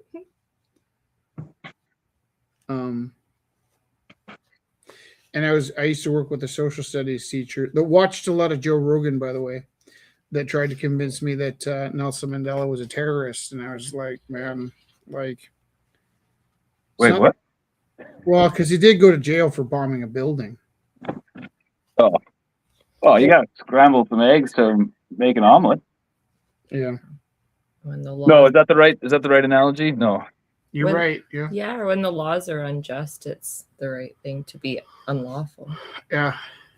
That's something about tax law. Like if all these guys get to break the tax laws, like why do the little guys have to fucking? You think that Mark Carney's giving himself a huge tax break? Well, how did he get rich? Banking. He went to school. Yeah, he went to school. You're banking. That's the most honorable way. Do you know anything about his history with banking, though? I mean, no, I'm not really well versed in his banking history. There's employment history, no. Just Brexit. Just that Brexit tidbit, and really, like, I don't really, don't follow me, I'm, the guy's the ultimate capitalist, man. If we're pinkos, man, then this guy is the enemy. He's not the ultimate capitalist. He was on his first date with his wife in England, and he warned her straight up on their first date that he had every intention to come back to Canada to work in the public service. I bet you Mark Carney could be an Elon Musk, but he's put his energies into helping people. I bet my life on it so far. Based on what I've read, I think, based on what I've read and seeing the way he handles himself, he's all class. Now, I haven't read his book, but of course, he wrote the book. And of course, he's not going to tell us if he's a villain. But yeah. I got good people instincts, and I'm alive because of my people instincts. And I can't prove it to you, but my people instincts would trust Mark Carney. And my people instincts don't hate Jason Kenney. My people instincts don't like Jeff Polyev. Jeff.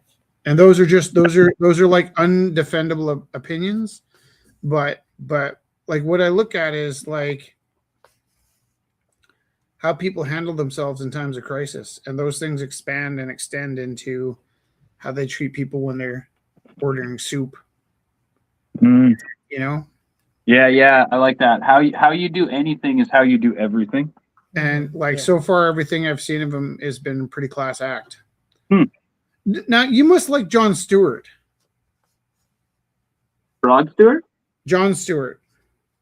When the ocean meets the sky, I'll be sailing. Trevor Noah.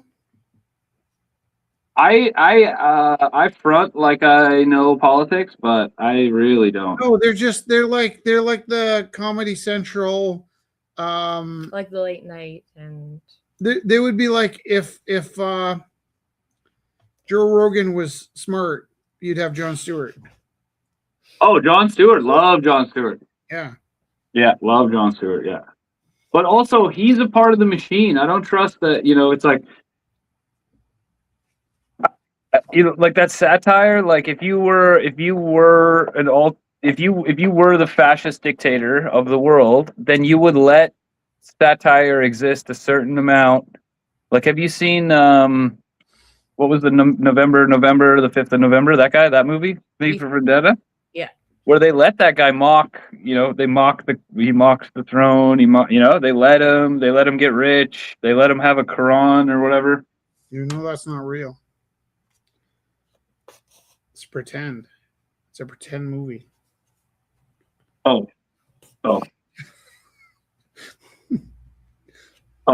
Well, no, but this is a theory. This is like a philosophical theory that like if you were running the show, then you'd have to let at least a few people call you out, to keep the illusion that like you weren't running the tightest ship. That dissidents gets disciplined. Listen, but you let a few guys. You let the Jon Stewart. I love you and I trust you. Yeah. I trust about 100 people. Yeah. I like a lot of people, but there's 100 people I love and trust. And there's some people I don't know that I love and trust. And I love and trust every time I have a good idea. I check it against Jon Stewart or Trevor Noah. Yeah. And they always have the same good ideas. So I'm not watching Joe Rogan and believing what Joe Rogan says, but I have an idea. And if I'm not sure, I check what they say and they have the same idea. So yeah, so either I'm crazy or they're not, right? Yeah. There isn't an idea. There was one idea Jon Stewart had that I didn't quite understand and didn't really agree with, and it sticks in my mind. And I'm not sure if it was satire or what was going on, but I saw it in context of not a clip from his show, but somebody showing a clip from his show. So I'm not entirely sure what he was saying. There's nothing Trevor Noah has ever said that didn't make sense. I mean, I love Muhammad Ali so much, and 90% of what Muhammad Ali says makes sense to me in my heart, and I don't have to argue with it. There's 10% of Muhammad Ali when he was going through some crises and some changes, and he says some stuff that I can't stand behind. And so it's or like I love Nina Simone, but I don't agree with her on a lot of stuff, I don't agree with Woody Allen on anything. No. Right. Woody Allen and I both love Hemingway.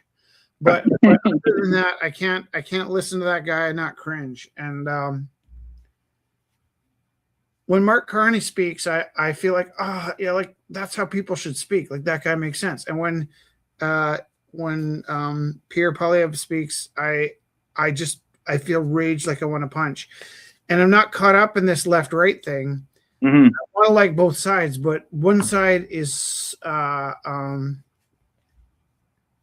the radar in my head, the spectrum that I can feel bad people coming. I feel the bad people coming before I know what their politics are, and one side shows dog up. in you. What? That's that dog in you. I'm the smartest Saint Bernard on the planet. Yeah, hell yeah. I'm the boldest you've ever met, but I make decisions with my heart, and I often can't tell why I'm so. I mean, so much of Gorilla House and Rumble House came from I'd have a feeling that I couldn't explain, and that's where when I say something needed 3 good wins, gave me time to put into words why this was a yes and that was a no. Somebody would come in with a perfectly rational plan, like, oh, we're going to put a rave night into the Rumble House and 1,000 people come by. I'm like, I don't think that fits. And they're like, why not? I'm like, I don't know. Can't tell you. And then in that space of trying to find a win-win-win, I'd find out like 1,000 reasons why my instinct said no. But they're like, this isn't anything I can prove, but I should keep a tally on how often I get a bad feeling and it turns out to be the right time to duck, you know? Mm-hmm. Or just all the times I didn't get stabbed at the Rumble House, you know? There's this guy on the bike path that was screaming at everybody, and we just rode by, and there wasn't time for him to take a swing at us, but he swore at my son. Felix was like 5, and he swore at my wife, and he swore at my mother-in-law. I heard him swearing at us, and it sounded like he called Felix a goof for riding in a wheelchair, and I was like, it's a bicycle, you dumbass. And then as I look back, there's a guy in a wheelchair pedaling a bicycle wheelchair past us, trying to escape this like psychopath that was screaming at everybody. And I had one of the moments where I was with my family. I said, you know what? This isn't a my problem thing. I'm just going to let this ride. And we all rode another kilometer, and it was kind of like a tunnel of nowhere else to go over by the Douglas Fir Trail. And I saw this older couple walking politely down the path, and I'm like, in 25 minutes, they're going to bump into this guy who's coming the other way. And I told Jess and Deborah and my son to go home, and I went back to go sort of calm the guy down before this couple passed him. And I remember as I was running up, I was like, how many times do I get to do this before I get stabbed?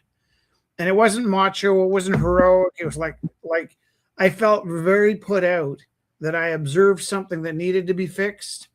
And I wanted permission to not get involved on that day. And I have a picture of him hugging me. I made him into my best friend, but I remember in that moment thinking, you can't do this every day and I had confidence I wasn't getting stabbed that day, right? Or like the day that lady pulled the butterfly knife on me, I remember I just thought inside my head, probably a little loud, I thought, no. She pulled out the knife, she did the little flickety-flew, and then I saw the flickety-flew, and I thought, that's a butterfly knife, that's dangerous. And then I just, it's like I remembered, and this voice said to me, no, you don't get stabbed today. And then that voice echoed in my head, and it was as though it echoed into her head, and her eyes flicked, and then she just folded up the knife and put it in her pocket. So she said, oh, I'm sorry. And then she wanted to go to the bathroom, and I walked over and I said, listen, you've been in the bathroom for 45 minutes, and you're welcome to come here anytime, but you just pulled a knife on me, and I'm a little wired, so I'm going to ask you to go, and you come back next week. So I walked to the door, and Donna was just like, that's the gentlest I've ever seen that administered. And Ty was like, dude, I'm a little shook. And nobody else in the gallery knew what happened. And then I had to go back to the broadcast. And I just have good instincts sometimes, and I'm lucky. But I also sort of used to wonder, like, how many times do I get to risk this before it bites me in the ass, you know?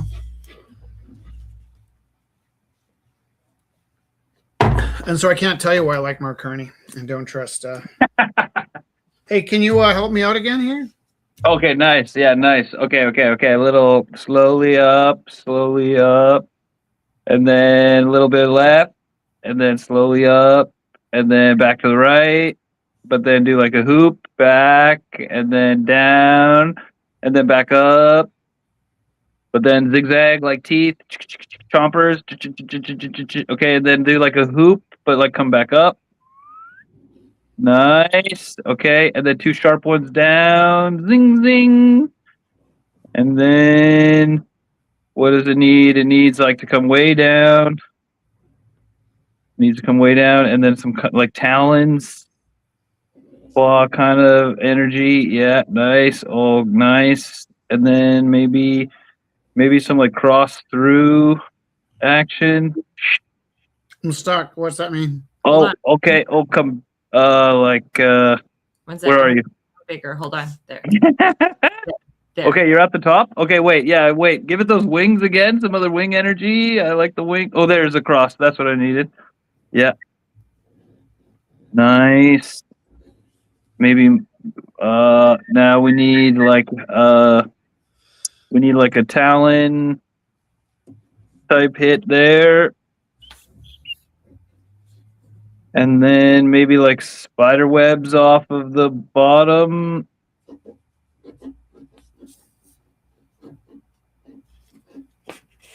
And then at the top we need some horns or another halo. I like the halo.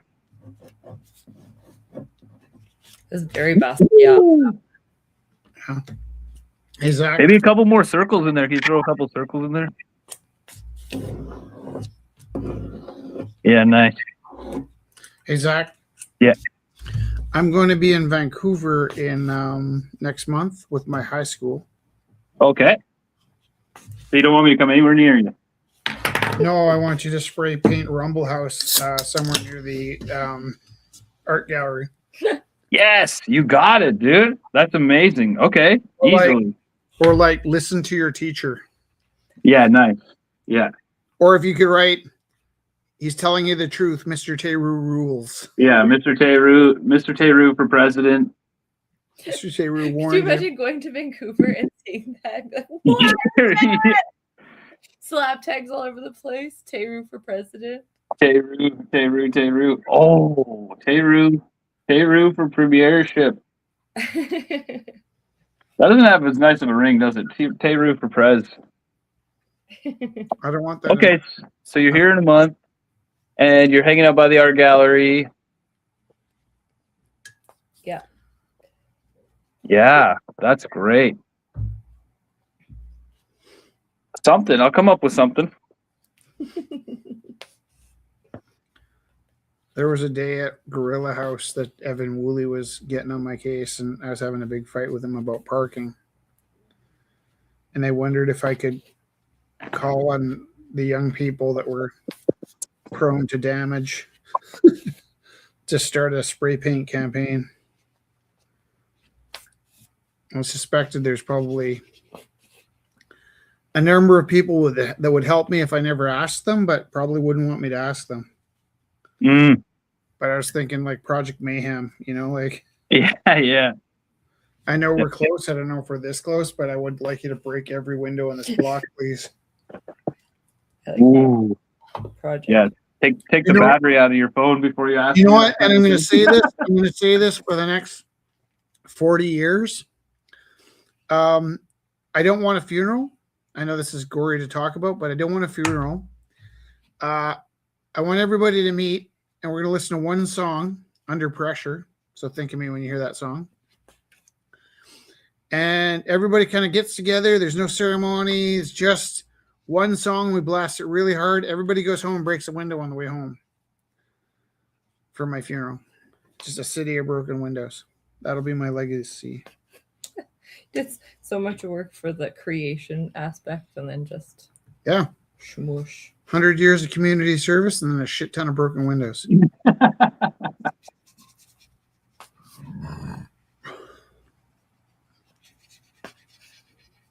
Oh, blue is really gray in disguise, isn't it? Yeah. Wait, did you and I just talk about Childhood's End? Arthur C. Clarke? Oh. Put that on your reading list. You know it. Don't you say it. Don't you say it. There's a great audiobook. Yeah, there. I'm down. Who is it? Lewis C. Clark? Yeah, Arthur C. Clarke. C. Clarke. Can I also tell you that I don't... Are we looking for the Northwest Passage? Can I tell you I don't between there's nothing ashamed about that. That was an astute observation that they had the same last name. Listen, I don't distinguish between audiobooks and reading with your eyeball books. I often get both at the same time because I can easily use audiobooks with my hands aren't free. And I quite like reading with books, doing my book learning. But I don't think you need to feel any discomfort or shame about reading audiobooks. I think those are perfectly valid. Yeah, I'm workaholic and I work with my hands, so it doesn't leave a whole lot of time to be like in a reading nook with my tea. That is fair. Do you want to meet some high school kids? Uh, no, not really. What do you mean, you want them to meet a professional artist, or you want me to like say a thing, or like? We're going to Vancouver for art, science, and music field trip. I'd love to like go to the art gallery and like be a critic with a bunch of teenagers. That'd be funny. Okay. How about you meet us there on the day we're there? And I could pass out all my Rich for Prez stickers. How much would you lose if you had to take a day off work to go to the museum to see us? Oh, nothing. You're there. A little bit of cred. Yeah. But that's all good. My credit's gold. So when we're there, I'll call you and you can come meet us and just talk. They're cool kids. You'll like them. And just come and talk to the kids about our trip. And no, that would be fun. Totally professional critic. Nah. We'll make fun of pretentious artists in the gallery. I would love that. Do you know who's gonna be? Do you know the show that's gonna be there? I've seen a lot about the floor. I keep seeing the floor has tape on it or something. Have you been lately? I haven't been lately. There was something intriguing. I was just on Georgia today. I was down in that neighborhood and I wanted to get this. There's this wild little nook and there's stairs up to this little corner with the windows all done up in graffiti.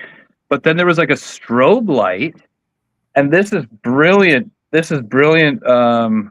Whatever this is like, but I looked up to see what's going on at the strobe light and boom, there's a camera. And it's just like, well, any crime I was about to commit is now not gonna happen. Just thinking about crime, not doing crimes.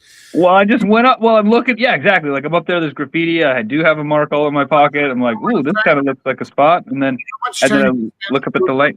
How much time do you spend looking at local graffiti? Fair amount. More than I do doing it. I'm such a poser. Yeah. Would you? This is corny, but would you take us on a tour, like at the back alleys and stuff? Absolutely. I have some safe spots we could walk through, and yeah, totally. If I thought of this sooner, we probably could have paid you, but I don't. Oh no, I'll do it voluntarily. Okay, that's a great idea. Let me start making a little map, and maybe we could do so. Yeah, we could do like. How much time could you give me? Whole day. Well, let me just look. I'm gonna check Kevin and the schedule. And your kids have legs? Like, do we walk it out, or do you got a big Suburban or something? What? Are you gonna bring out a Suburban or? What's a Suburban? Are you guys driving? Is it 54 of us? Oh my god! Yeah. Interesting. Okay, we could rent a bus. Well, I think we should do a walking tour. If I show you where we're going, and you meet up with us, you could just tell us some. It'd be neat if the. How long did the Isle of Roux stand on that wall you did?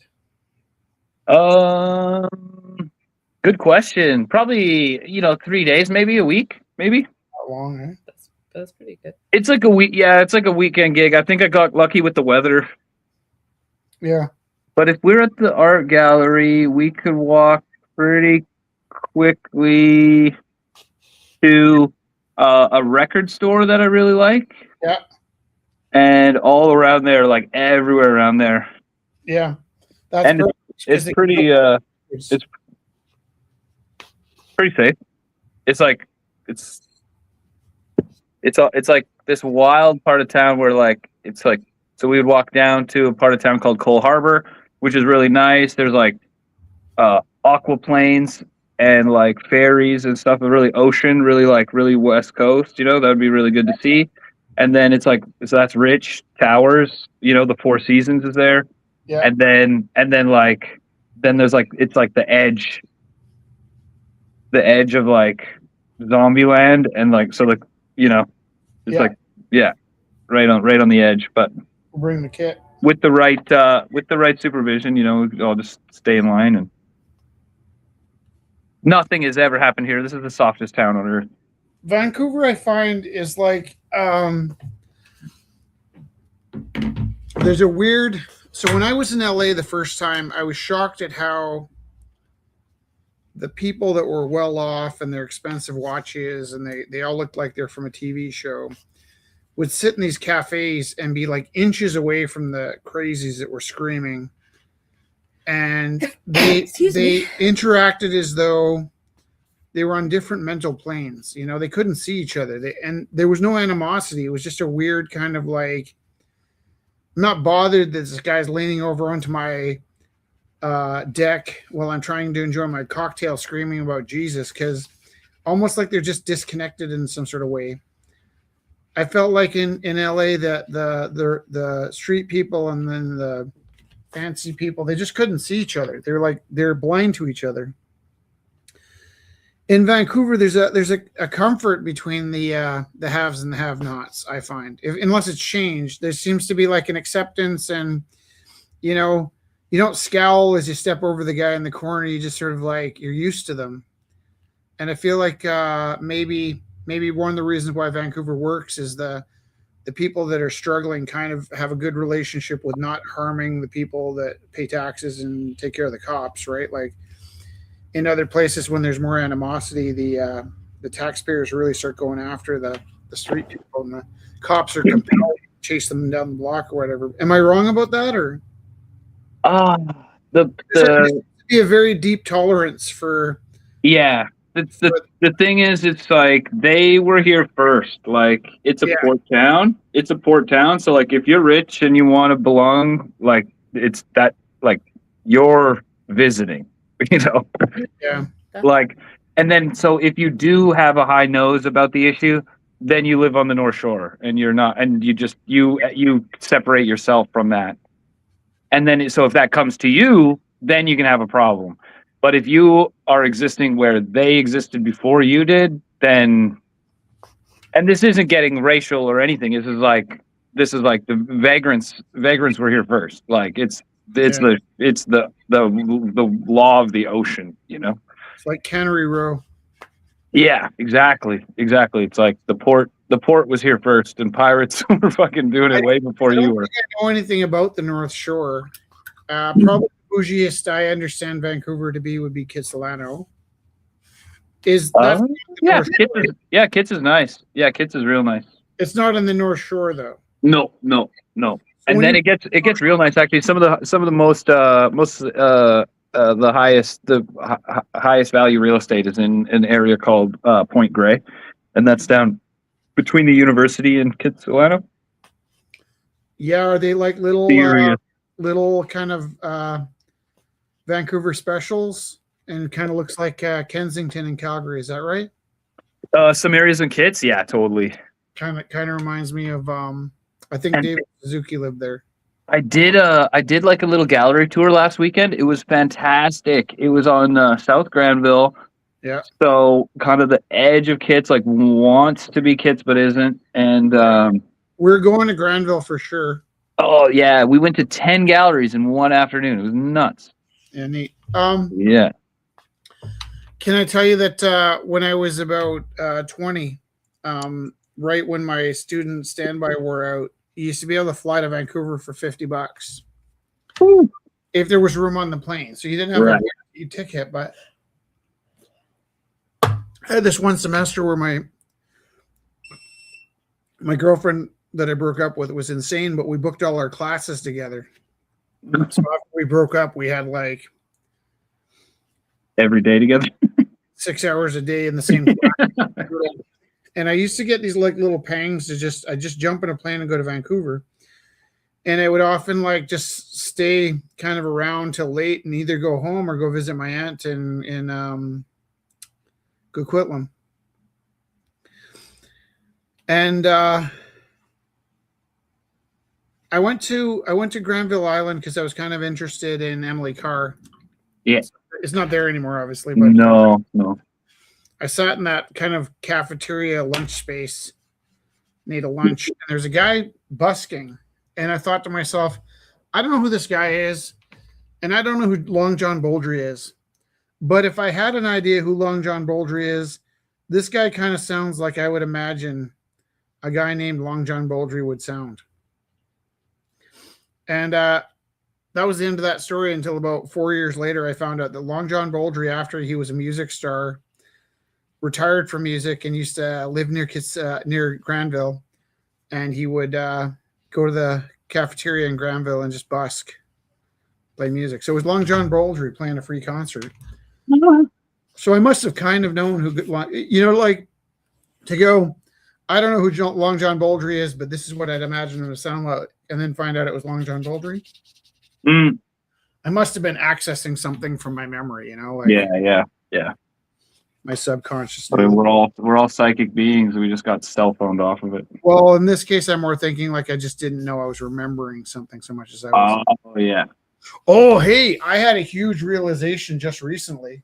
Want to hear it? Yeah, please. So, and I was in Vancouver when this happened. What's that Chinese garden in Vancouver? Oh, Is it Chinese or Japanese garden? I believe. I don't know. Mr. Robson. It's Robson. Maybe it's not. I could be wrong about that. Anyways, I went to this garden. Yeah. And on the way over there, I met a witch, and she was just like kind of living on the streets and living hard. And she told me that she read palms. She asked me if she could read my palms. I'm not into that, but I'm like, I didn't want to hurt her feelings, so I let her look at my palms. She looked at my palms, and she's like, "Oh, you used to stilt walk." And I did spend extensive years walking on stilts as a kid. And I had the kind of stilts that I would hold behind my armpits and hold onto with my hands. So what I assumed was there was some kind of callus in my hand that she could recognize, where she knew like some sort of shape in my hand that tipped her off that I used to walk on stilts as a kid. I also decided probably not very many people walk on stilts. Have you walked on stilts? Oh, plenty for work. Yeah. Right. Yeah. So I spent all this time trying to figure out, like, what about my hands tipped her off that I used to walk on stilts when I was a kid? Or maybe she looked like at me and thought I was a Boy Scout, and maybe Boy Scouts walk on stilts. And I just the other day realized, because I was so fixated on the coincidence that I did walk on stilts, and my guess was there was something in the structure of my hand that had a certain callus that gave it away. Yeah. It occurred to me the other day from a complete opposite side. She probably saw paint on my clothes, and right. That I'd been on stilts because I was a house painter. Right. Oh. Because she came so close to the truth, I invented all kinds of truths for her. Oh, wild! Can you paint this for a bit? Let's finish this. I'll mess it up. Yeah, well, life's tough. You gotta ruin Zach's painting. Rich. I was just in my head thinking, how the heck does he make those color choices? I don't. I also need you to talk a lot, because I've had to go to the bathroom since about 10 in the morning, and there's going to be some screaming, and the door's not that thick. So okay. Play Led Zeppelin or something. Well, I'm not going to play Led Zeppelin, but I was going to say Scott's been talking on the comments, so I don't know where my tea is from. I should ask. I got it from the tea shop in Inglewood. So I know you asked where the tea was from. It was from South Africa. Is tea kind of like wine and the grapes come from a certain place? Because maybe if that's where rooibos comes from. Oh, wild! East Africa is famous for their tea. See, yeah, I don't know enough about tea. I've always drank coffee. And I'm just recently like, my heart can't take it. I don't know. Like, I just, there's something I'm trying to slow down and like try something different, I guess. So we've got really nice teas. Rich always likes his Sri Lankan, like black tea. So we got that. And Felix likes kind of like a chai, like more cinnamon and kind of like almost like baked goods. It just tastes so good, that like chai that he likes. And then I tried rooibos, so I'm gonna look into that. And then Scott was saying in NYC, locals use the homeless people on the sidewalk like a maze. No one cares if they're alive. Very off-putting. Yeah. So see, everyone had like every city has a different relationship. The people have different relationships with each other.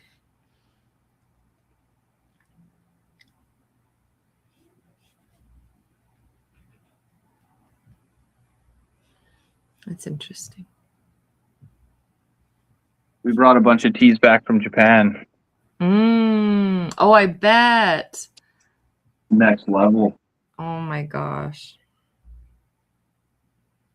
That's lovely. That we were taking a train ride and we were going through this town, and then there was a joke about like tea cartels, but like actually they're like, we were joking like, oh, this looks like a particular type of crop, and then not tea. And Yeah. then they're like, haha, don't joke about that. It's like the tea mafia. I'm like, what? Wait, what? Don't talk about that. Yeah. Say that a bit quieter, please. Yeah. Like, whoa, wait, what? The tea mafia? Okay. That's funny. I Never know. like how Rich is joking about that not being his painting. I know. And I had a friend that we were creative together often, and like lots. Like we spent like all the time we spent together was, whatever, doing graffiti, drawing, stickers, whatever. Mm-hmm. And then if I ever did anything like maybe like did a stencil, or like I painted on a print, or like maybe I had someone help, Mm-hmm. he would exclaim, he'd be like, this is your best work and it's not even yours. No. Yeah, it just reminded me of that. My homie was like, shout out George. No. He was always so funny. He's like, this is your best work and it's not even yours. I'm like, oh bro. So funny. Oh man. It's good to have him around though, because he wasn't a yes man. Yeah. He told me when stuff sucked, and he told me when it was garbage, and he didn't hold back, which was really helpful for the development of the skill. Yeah. Someone telling you to stop doing it like that. That's true. It's like Rich always will ask me for feedback, and and it's like, I know, it's like I never really know what kind of feedback people want, because like I have a critical eye, but like I really love everything he does. And then so he was asking about this one painting, and I thought it was not done yet, so I was like, oh no, it's great, like it's like on track. And then he's like, then he put it aside. I was like, oh no, it's not done. And then it was just like so funny, because he's like, I asked you to be critical. I'm like, I thought it was like an in motion critical, not like a yeah, like that's it critical. Funny. Like that would be my like art teacher moment for, oh, that was a really nice beginning, like good start. Right. A soft critic. Yeah. But yeah, that's nice. It's funny, we had a friend come over, and so me and this guy, shout out George, we're painting together, and if this friend came over and said they liked a piece, we'd be like, oh fuck, just start again. We're like, no, if they like it, no, it's not good. And then if they didn't like it, we're like, okay, we're onto something here. We gotta embrace this. We gotta double down on this. No. Our buddy doesn't like it. That means it's good. You must be on the right track. Yeah. It's like, pretty funny. Did I have glasses on before? I don't know. What's alarming? Is how clearly I can hear the sounds in this room when I'm in that room. Glasses. I don't know. Fine. Oh, Rooibos tea is exclusively from South Africa. Sister is Dutch South African. Oh, very cool.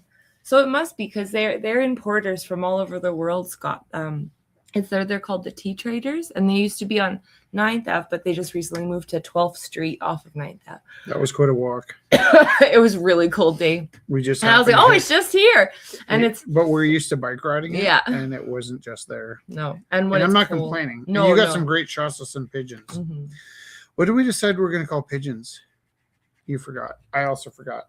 I didn't know we had. We're going to rename them so they're not so gross, because we've seen pigeons eat the corn out of people's puke so often. We decided if we called them like eagles or something? No, like street ducks or something like that. Like, it had a cute name. Darn it. I do that a lot. That does sound really nice. I have like a life-changing idea and then I forget it. And I usually write them in the notes in my phone. But... Yeah. Felix was coming up with a name for me, a title. And he suggested Rich the Impossible. And I think he meant it as a compliment, but it also fits on so many levels. Like you're impossible. The Impossible Rich Teru. You're impossible.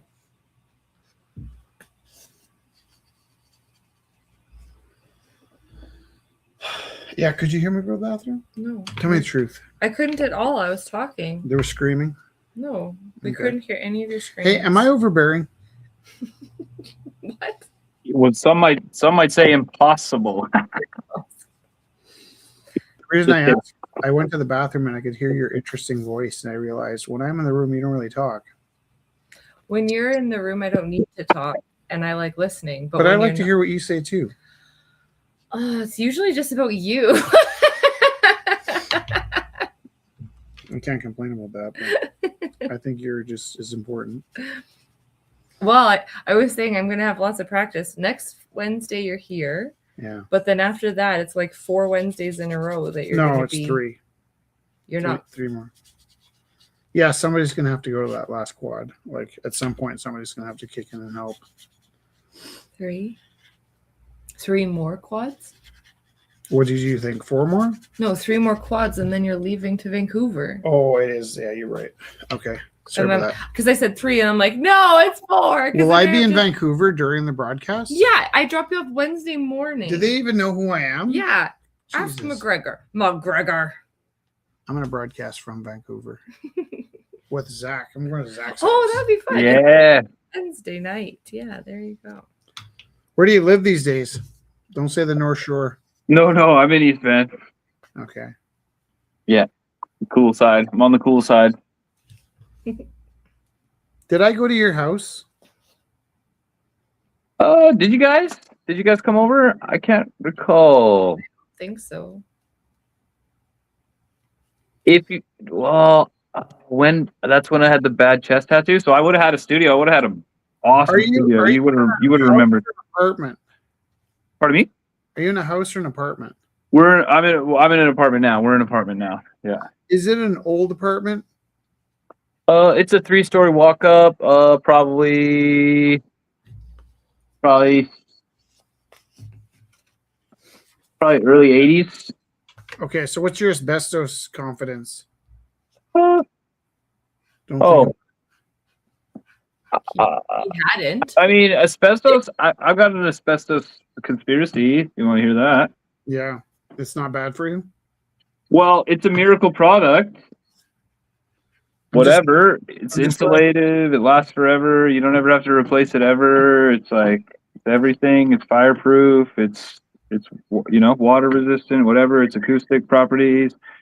All these things. It's fantastic. Yeah. So what does the industry have to do with a fucking product that does everything? They killed Steve McQueen to get rid of it. It has to sow fear. Yeah, they have to sow fear in its removal, force its removal. When you come up with these theories or discover these theories, does it like change how you feel in your act, and then you're like, oh, I don't need to worry about asbestos. I can drink that shit. Like, does it go that far? No, it's sort of like I'm not. It's sort of like I think you're toying with these ideas. Yeah, I'm a magician, man. I'm a wizard, man. I also thought that people were toying with anti-vaxxing, like they were so bent on not being told what to do that they were like lashing out against the idea that they had to wear masks and that they weren't going to take vaccines. But then, like, I knew people that died from COVID as well, right? And I wondered, in context, like, Ooh, you know, the hard part was when somebody didn't really believe in COVID and then it killed them, right? Like, that was the hard part. It's like, what do you think now? Mm. So you're not actually like sucking on asbestos burgers or anything. No, yeah, no, I don't butter anything with So asbestos. let's say you lived in a house and the rent was cut in half because there had been a problem with asbestos in the building. But they said, but it's fine now. It hasn't been removed, but it's fine now. It's like sealed. Well, Yeah. that's something that's part of this conspiracy is like as long as you don't agitate it, it's not there. Sure. You know? So it's That's like what I'm asking you is like if they said you're fine if you don't agitate it, you're like, okay, I don't even believe in asbestos, and you keep living in the space, or you're like, maybe I should look for a new apartment. I mean, new materials off gas at a rate that's not advertised as well. That's true. Like glues and the lowest VOC shit. That's like such a posturing thing, or what is it called? Like it's so everything is off gassing. But why do you believe in that then and not asbestos? Just again, like I think back then, when was asbestos invented? Do you have your chat bot out? You have more faith in the government now than before.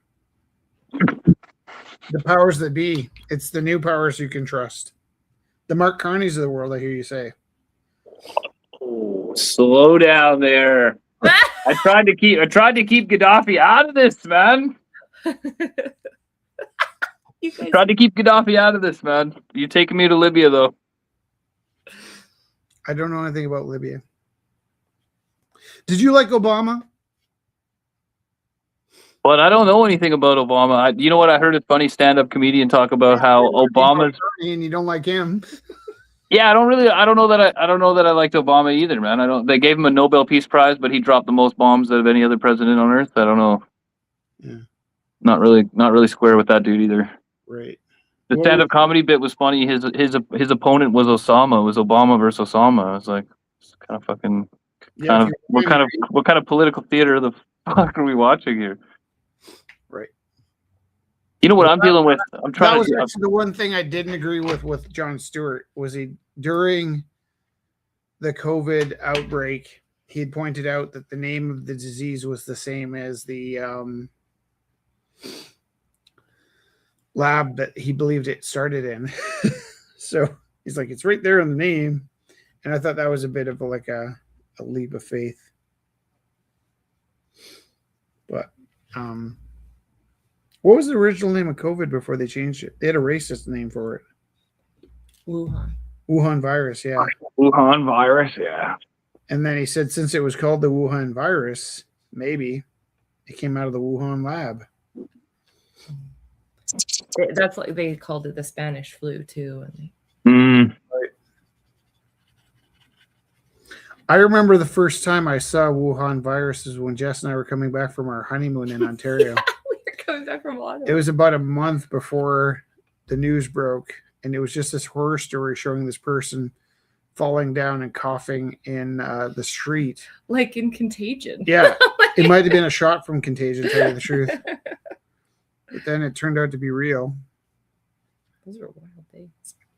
I keep seeing a lot of videos of an object floating across the moon, too. Somehow that algorithm became part of my life. Is that because we're talking shit about moon landings on this too much? Don't you start with me, man. I will fight you over the moon landing. You're coming to my town, man. Bring your boxing gloves, man. You guys. Why would I ever put gloves on? Oh, oh, sheesh. Are we here for a mud bath or what? This is who you're gonna be boxing right here. This skinny dog. My go-to Nice comeback in traffic is get out of your car. We'll talk about your feelings. And hard to talk to me. That's like so pre-programmed into my mouth. I remember that there's a list of things you didn't want to hear walking into a back alley. One was you walk into a back alley from just a few feet behind you, you hear somebody go, "Is this the guy?"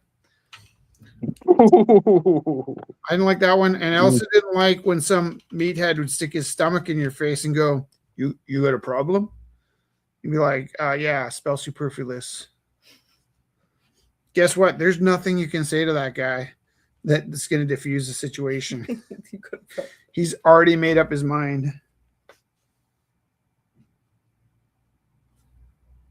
Oh wow. That's a Kent Foster. This is a Kent Foster. He's a downtown East Side loc.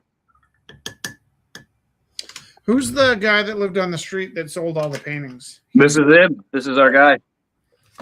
Somebody came to Rumble with like 300 of his paintings and wanted to sell them all. Well, he's still doing it. My buddy just bought my buddy who was here on the weekend. We did some painting together, and he had just bought a really nice. He bought a really nice Kent Foster. It was a little out of his wheelhouse. It was like a seawall portrait. Normally, he does his own alleyway. You know, he does like the downtown East Side alleyways. And he does like Blood Alley and stuff. He paints on like all kinds of weird shit, weird alley finds. Yeah, the guy that's painted the East Van church like a billion times. Yeah, this is our guy, Kent Foster. Yeah, he's a G. Yeah, he's still doing it. There's a gallery that represents him, so he does some real stuff. He does some real meaningful work. We've sold for numbers that I'm sure that they drip to him because I think, I'm not sure about his his habits. But I think if they paid him in full, he wouldn't be around anymore. Elijah used to partition payments sometimes. You have to break it down. Yeah. This will get you a burger, but this is going to get you some trouble. Yeah. Can't we just take care of those people? I was going to say, I was like, that's sad that there's like these understandings about how to pay artists. We did it on the weekend. Oh, it's weird that billionaires don't cover their fucking end of the deal. Maybe give back to the people some. Not until we start eating them. Yeah. What are you gonna do with an extra $100 million? Like what? 900 million? That's enough. Yeah, I honestly think cannibalism is the solution. We start eating the billionaires, and they'll start sharing. They're not gonna. I bet you we'd have to eat three public mass meals of billionaires, and suddenly. Yeah. What if we just started like?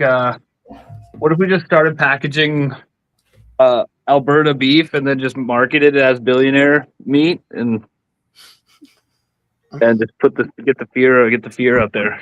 Eat the rich. Oh, Scott said, do you still check your P.O. box? I'm mailing something your way tomorrow. We're looking for a reason to get to that P.O. box. It's been pretty disheartening to keep opening that box. Yeah, I think because of the coach that came to help out at wrestling tonight works at the fire hall across the way. Oh, really? And I told him that there's a guy living out back last summer, and he said, yeah, it's weird. Sometimes this guy with his bike just wanders in. I'm like, no, that guy lives out back of your firehouse. Like, he said, sometimes a guy with a bike just wanders in. Like, I'm like, no, that guy lives there. It's funny, eh? I'm like, I can see the back door of your firehouse from my apartment. He lives there. He is your roommate. I'll bring these two with me when I go to Vancouver, Zach. Oh, cool. Those are rad, man. Those turned out real rad. Yeah. They're really cool. How did this turn out? This turned out okay. Somehow I'm actually like all right with this. I hate it. Fuck. That is not your voice. You know what? It's true. I was trying to be soft with it. I should have painted Gaddafi. Wait, did I say that out loud? I should have painted Mumar. I knew it. Show me 5 paintings. I'll tell you which one I love the most. Oh. Pick your 5 best. I'll put them in order. Give me I don't know. I think I might have tucked my best. I don't care. Just show me 5 that you got nearby. Oh, I like this. What about this one? I do like that. Did I make that? It's on a mirror. That looks good. I give that an 8. That's a solid 8.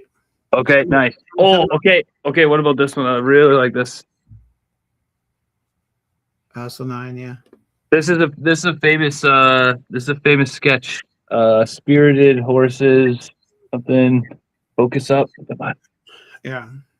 I like that one. It makes me worry about your sobriety.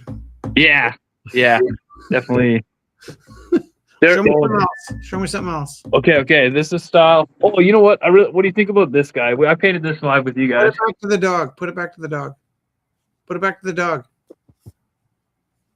I'm actually. I do like the dog about 10,000 times more than the trees. He's big, hey? Can I tell you Oh, what? yeah. Can I tell you what I would enjoy? Not what to change, but what I would enjoy if the dog. Mm-hmm. If there's a detailed flower wallpaper behind him, Oh. or an arabesque, or also if he, this is a bit cliche, but if he was in front of like a street wall with some graffiti, Mm. or his shadow cast onto the wall and sort of Like, fall to the floor. oh, But I'd really love to see it. And you could do this with a stamp. Make yourself a stamp and stamp wallpaper onto the back wall, and leave the wallpaper away where his shadow would be. But I think right. I'd hang the dog. Let me see the trees again. No, I'm nervous now. These trees suck. I like the islands. No, I don't like them. Yeah. What made you? Did you do this on site? Yeah, no, I just made this up in my brain. I just did this. I think you should go out to the trees and the mountains and paint what you see. Yeah. I just wanted to do something soft and non-controversial. Are you working on that tonight? I just did it, dude. He was just working on it right now. I'm recognizing. No, he laughed. I'm recognizing I owe you an apology. I think you should call him. No, I spoke the truth. He knows the truth. Oh, there he is. I'm sorry. Sorry. I got fired up. Let me admit a thing to you. You ready? Okay. If I knew you were working on it in this minute, I would have lied to you and said it was good. Oh yeah. No. I just having looked at your studio, and in comparison, yeah, it feels like we talked about this last week. Like you were talking about getting rid of your lines, and I love your lines. I think you should put a clown in the middle of that. These hard cartoon lines, like everything gets a line, even though this is like two different colors. I like when you have lines where you want them. Yeah. Not lines everywhere. Lines everywhere become redundant. But yeah, like here, like this isn't closed, or yeah. They go away, and this clown painting, I think, is put it back to the clown. Like in an honest, real world, I'd say $5,000 for that. That could be in Trepanier Bear. I don't have a problem with that being in Calgary's best art gallery, right? The other one, go back to the other one. This hideous thing. Now that I realize you spent all night working on it, the sky I like and the mountains I like. Oh yeah, guys, got some nice. The trees feel like you did them when you're less engaged in the painting. Your background trees are the same color as your foreground trees. So maybe put some orange in those trees, and I might be more open to it. But it doesn't feel like you're sitting in the woods, right? No. Did you ever see those paintings? There was like these super realistic paintings that became a trend, and all my grade 11 girls would try and do this painting. They'd find a Pinterest picture of a painting, a photorealistic painting, not a photo, but a painting of one of 1,000 ladies in a dress underwater, well lit, a well lit painting of a lady in a dress underwater. And everybody wanted to make this painting. And there's thousands of them, thousands and thousands of them. And then I never saw anybody painting a photo of a lady underwater with a dress. I only ever saw these reoccurring paintings of a lady under the dress, and then people painting paintings from the ladies on the dress. But the thing that bothers me about that is I know that the artist wasn't underwater painting, right? And I want to believe that you can be in that field when you're painting it. Oh. Water was nearby. Yeah. And I don't believe it. And I apologize because I thought I was looking at a little painting when I said that. I really wasn't paying enough attention. But you should know I would have lied to you about that painting if I knew it was so fresh. And I'm a worse hypocrite for lying about paintings because I'm worried about people's feelings than I am about being brutal truth. Yeah. But that's what we were talking about when you were in the washroom. He was just saying he had a friend that is very good at giving brutal truths. Yeah. And then I said, I have a hard time with that. Can you go back to the lady with the baby? This is one of my favorite paintings I've ever done. Show me the lady with the baby. I was just nobody else likes this painting. Okay, just take this in, this awful thing. I did this now. Don't do that. Yeah. But this, Madonna and Son. Yeah. No, I like that. Oh, can I do it like this? Is that going to translate? No. It works. It works. What was your sobriety like when you made that? Whoa. No, I think I was gone for. Were you? I think so. Am I a pretty good read for your whether you're here or there? Yeah, I think so. Here's what I think about this painting. It's uncomfortably in the middle of a painting and just gong show. And part of me wants to see it way more gong show or way more painting, but I think that it sits so tightly in that uncomfortable zone that it really triggers some big feelings. It is seriously my favorite work I've ever done. But you know what it reminds me of is Arnold. I was thinking of Arnold. Did you ever meet Arnold? I want to say yes. I think he looked so. like he was anywhere between 15 and 150. He wrote yes. Oh, yes. Absolutely. Oh no. Yes. He had he looked like he's part of a road warrior gang. Yep.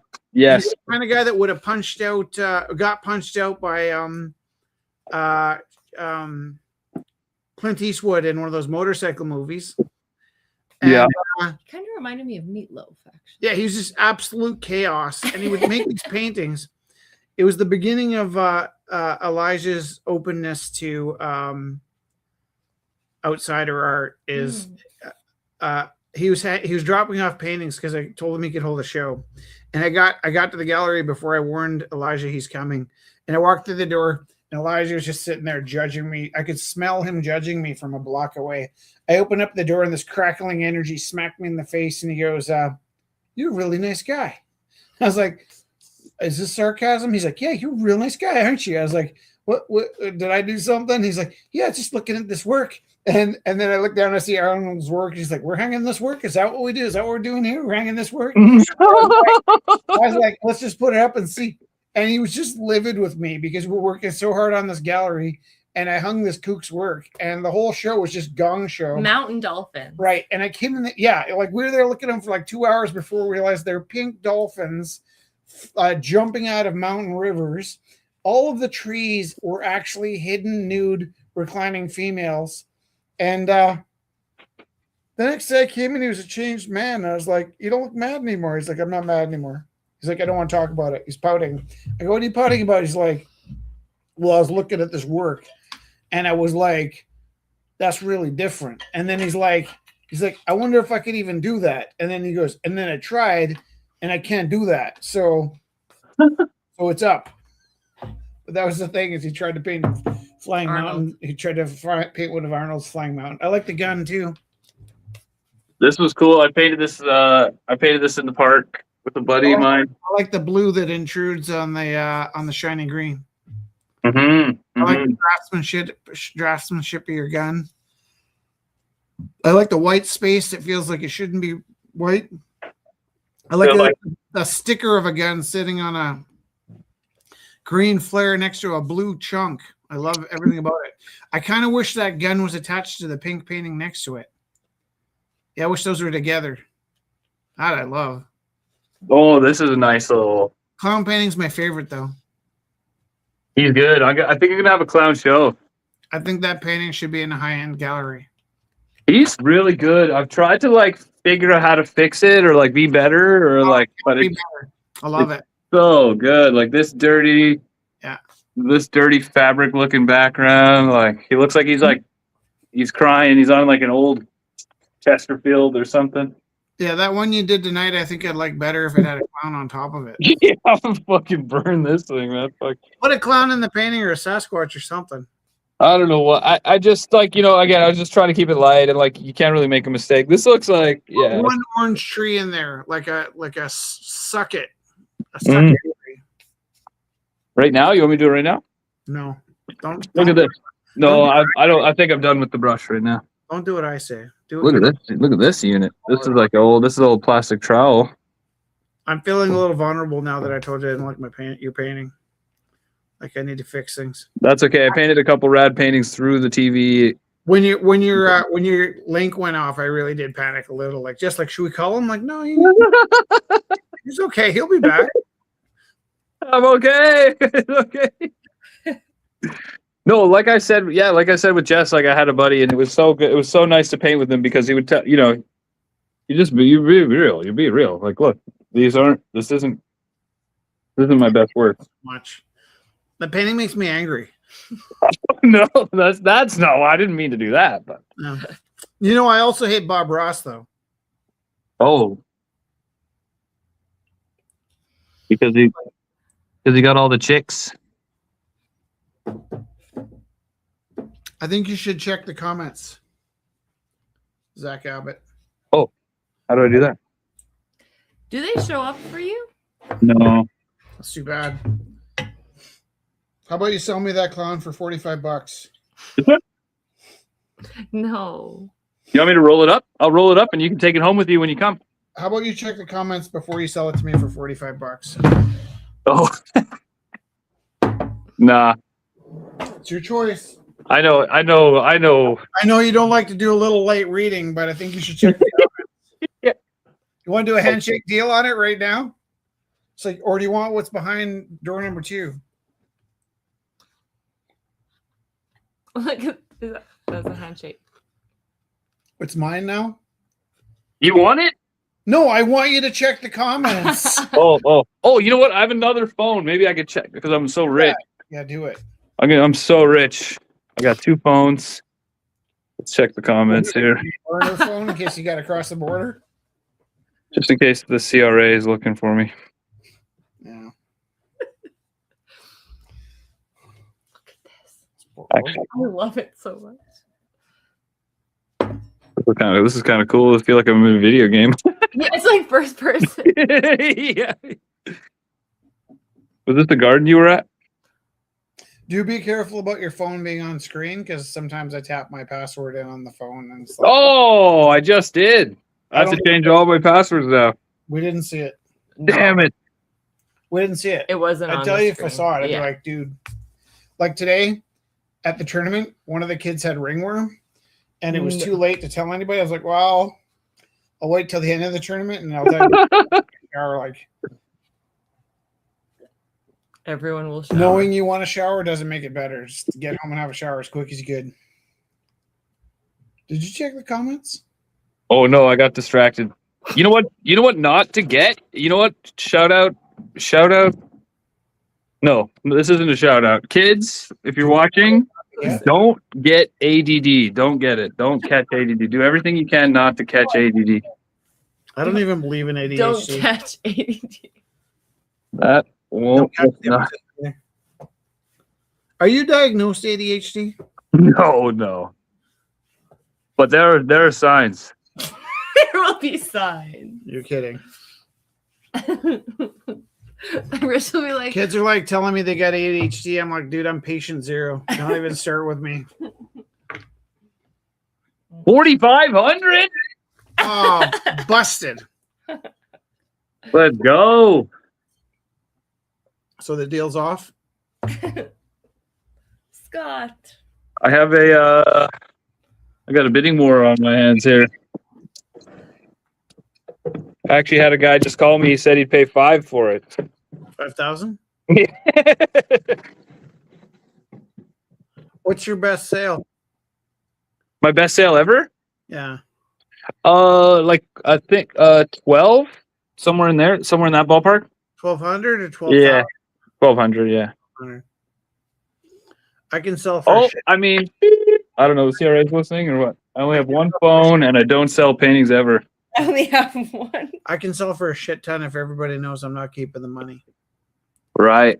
Made a crappy painting at Is that the move? Do I like donate it to like circus kids or something? saves you on the taxes too. Yeah, fuck you, CRA. Until they try and tax you on paintings that you didn't collect the money for. Like it went near you, so you got to pay. Yeah. I like the surface of that clown, the last one. Yeah, this guy's nice. I love that. I don't really work big anymore on my kitchen table. I meant to get out and eat outside this summer a bit.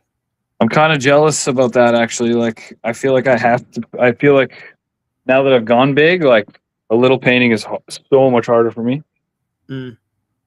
Hard to do or hard on your soul? No, hard to do like these, like for example, like these are little. These are tiny. The pink Those art book, are 3 so down. cute. I like that pink art book. That, yeah. That looks like, Ooh.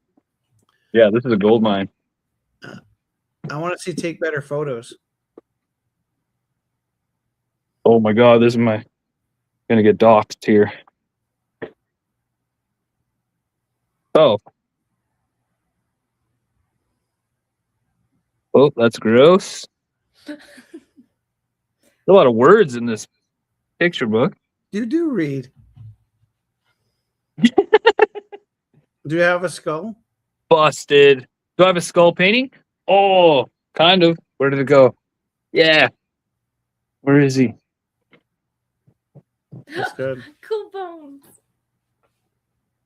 What was your sobriety for that one? Actually, that was 100%. Well, I'm never 100%, but up there, 89%. 89% sober? Yeah. Are you like 100% sober when you wake up? So I'd say. I was tasked with doing the decor for a bachelorette party. Yeah. And the theme was "Till Death Do Us Part." Yeah. So it was like lots of skulls, and then like I don't know what happened, but I just started channeling all these fantastic phrases. Like "cool bones" is like a play on "cool beans," and then so I said all these fun things like oh forever and even after, or like what was the other one, like only one bone for the rest of my life, or like anyway, all these like cheeky like skeleton references or whatever. Bones and cheeks. And then cheek and tongue and bones. But and then anyway, they became the decor for the wedding reception even. Yeah. And then they all started getting stolen. It was fantastic. It was the best compliment ever. I agree. I think we're late tonight, eh? Mm-hmm. Oh, a little bit late. Okay, listen, I'm going to send you my itinerary and figure out where we can fit you in. Okay. Yes, please. I wish I thought to, and maybe, I don't think I can bring paintings back, but it'd be good if I could hustle something so I can try and sell them for you the next time we're selling stuff. Cool. Okay. I got a couple minis floating around. What's that? What's what? Your lottery tickets. Oh, I love this. This is my magnum opus. What did you do to the surface? No, this might have just been the lighting. Ah. Because that's the glue. The glue gave it that shine. The glue dried nice. Mm-hmm. I hope you checked all those tickets. Yeah, is there a winner on here? Have you ever won anything? That's why I got 2 phones. I got an ADHD question for you. Yeah. How do you even read the instructions for those things? Oh, dude, I have a similar issue with the menu, man. I can't even, as you do, I can't even. Yeah. Yeah. A million years ago, Carly gave a shit at dinner because Jess was ordering me dinner. But to explain that I can't read. But I can't read a menu. Are you singing tonight? Sure. What song? How about the Ramones song? Somebody put something in my drink. What? How about I don't want to grow up? Do you know that song? It's either a Tom Waits song that the Ramones sang or a Ramones song that Tom Waits sang. Do you know I don't want to grow up? Oh. When I see my parents fight, I don't want to grow up. Nothing ever seems to turn out right. I don't want to grow up. How do you move in a world of fog? It's always changing things. Makes me wish I could be a dog when I see the price you pay. I don't want to grow up. Oh, I love that one. I love it a lot. I think that might be the best one I saw tonight. The Zippo on Smoko? That's my best work I've ever done. Are you being funny? I'm gonna retire off of this piece. This thing's this is a masterpiece. Okay, like if you can see how good that is, why are you painting those trees? I'm just trying to be chill, man. This is crazy. I'm trying to keep Libya out of it, man. You know I'm a wrestling coach, right? Here's what's gonna happen. You can Try to behind your head. keep it PG. No, listen, that's lighter you painted is heart wrenching. It's so good. It hurts. It hurts. Air that I breathe. It's so good. I think we're done tonight, though. We love you. I love you so much. Thank you so much for having me. This note, yeah. We love you. See you. Love you.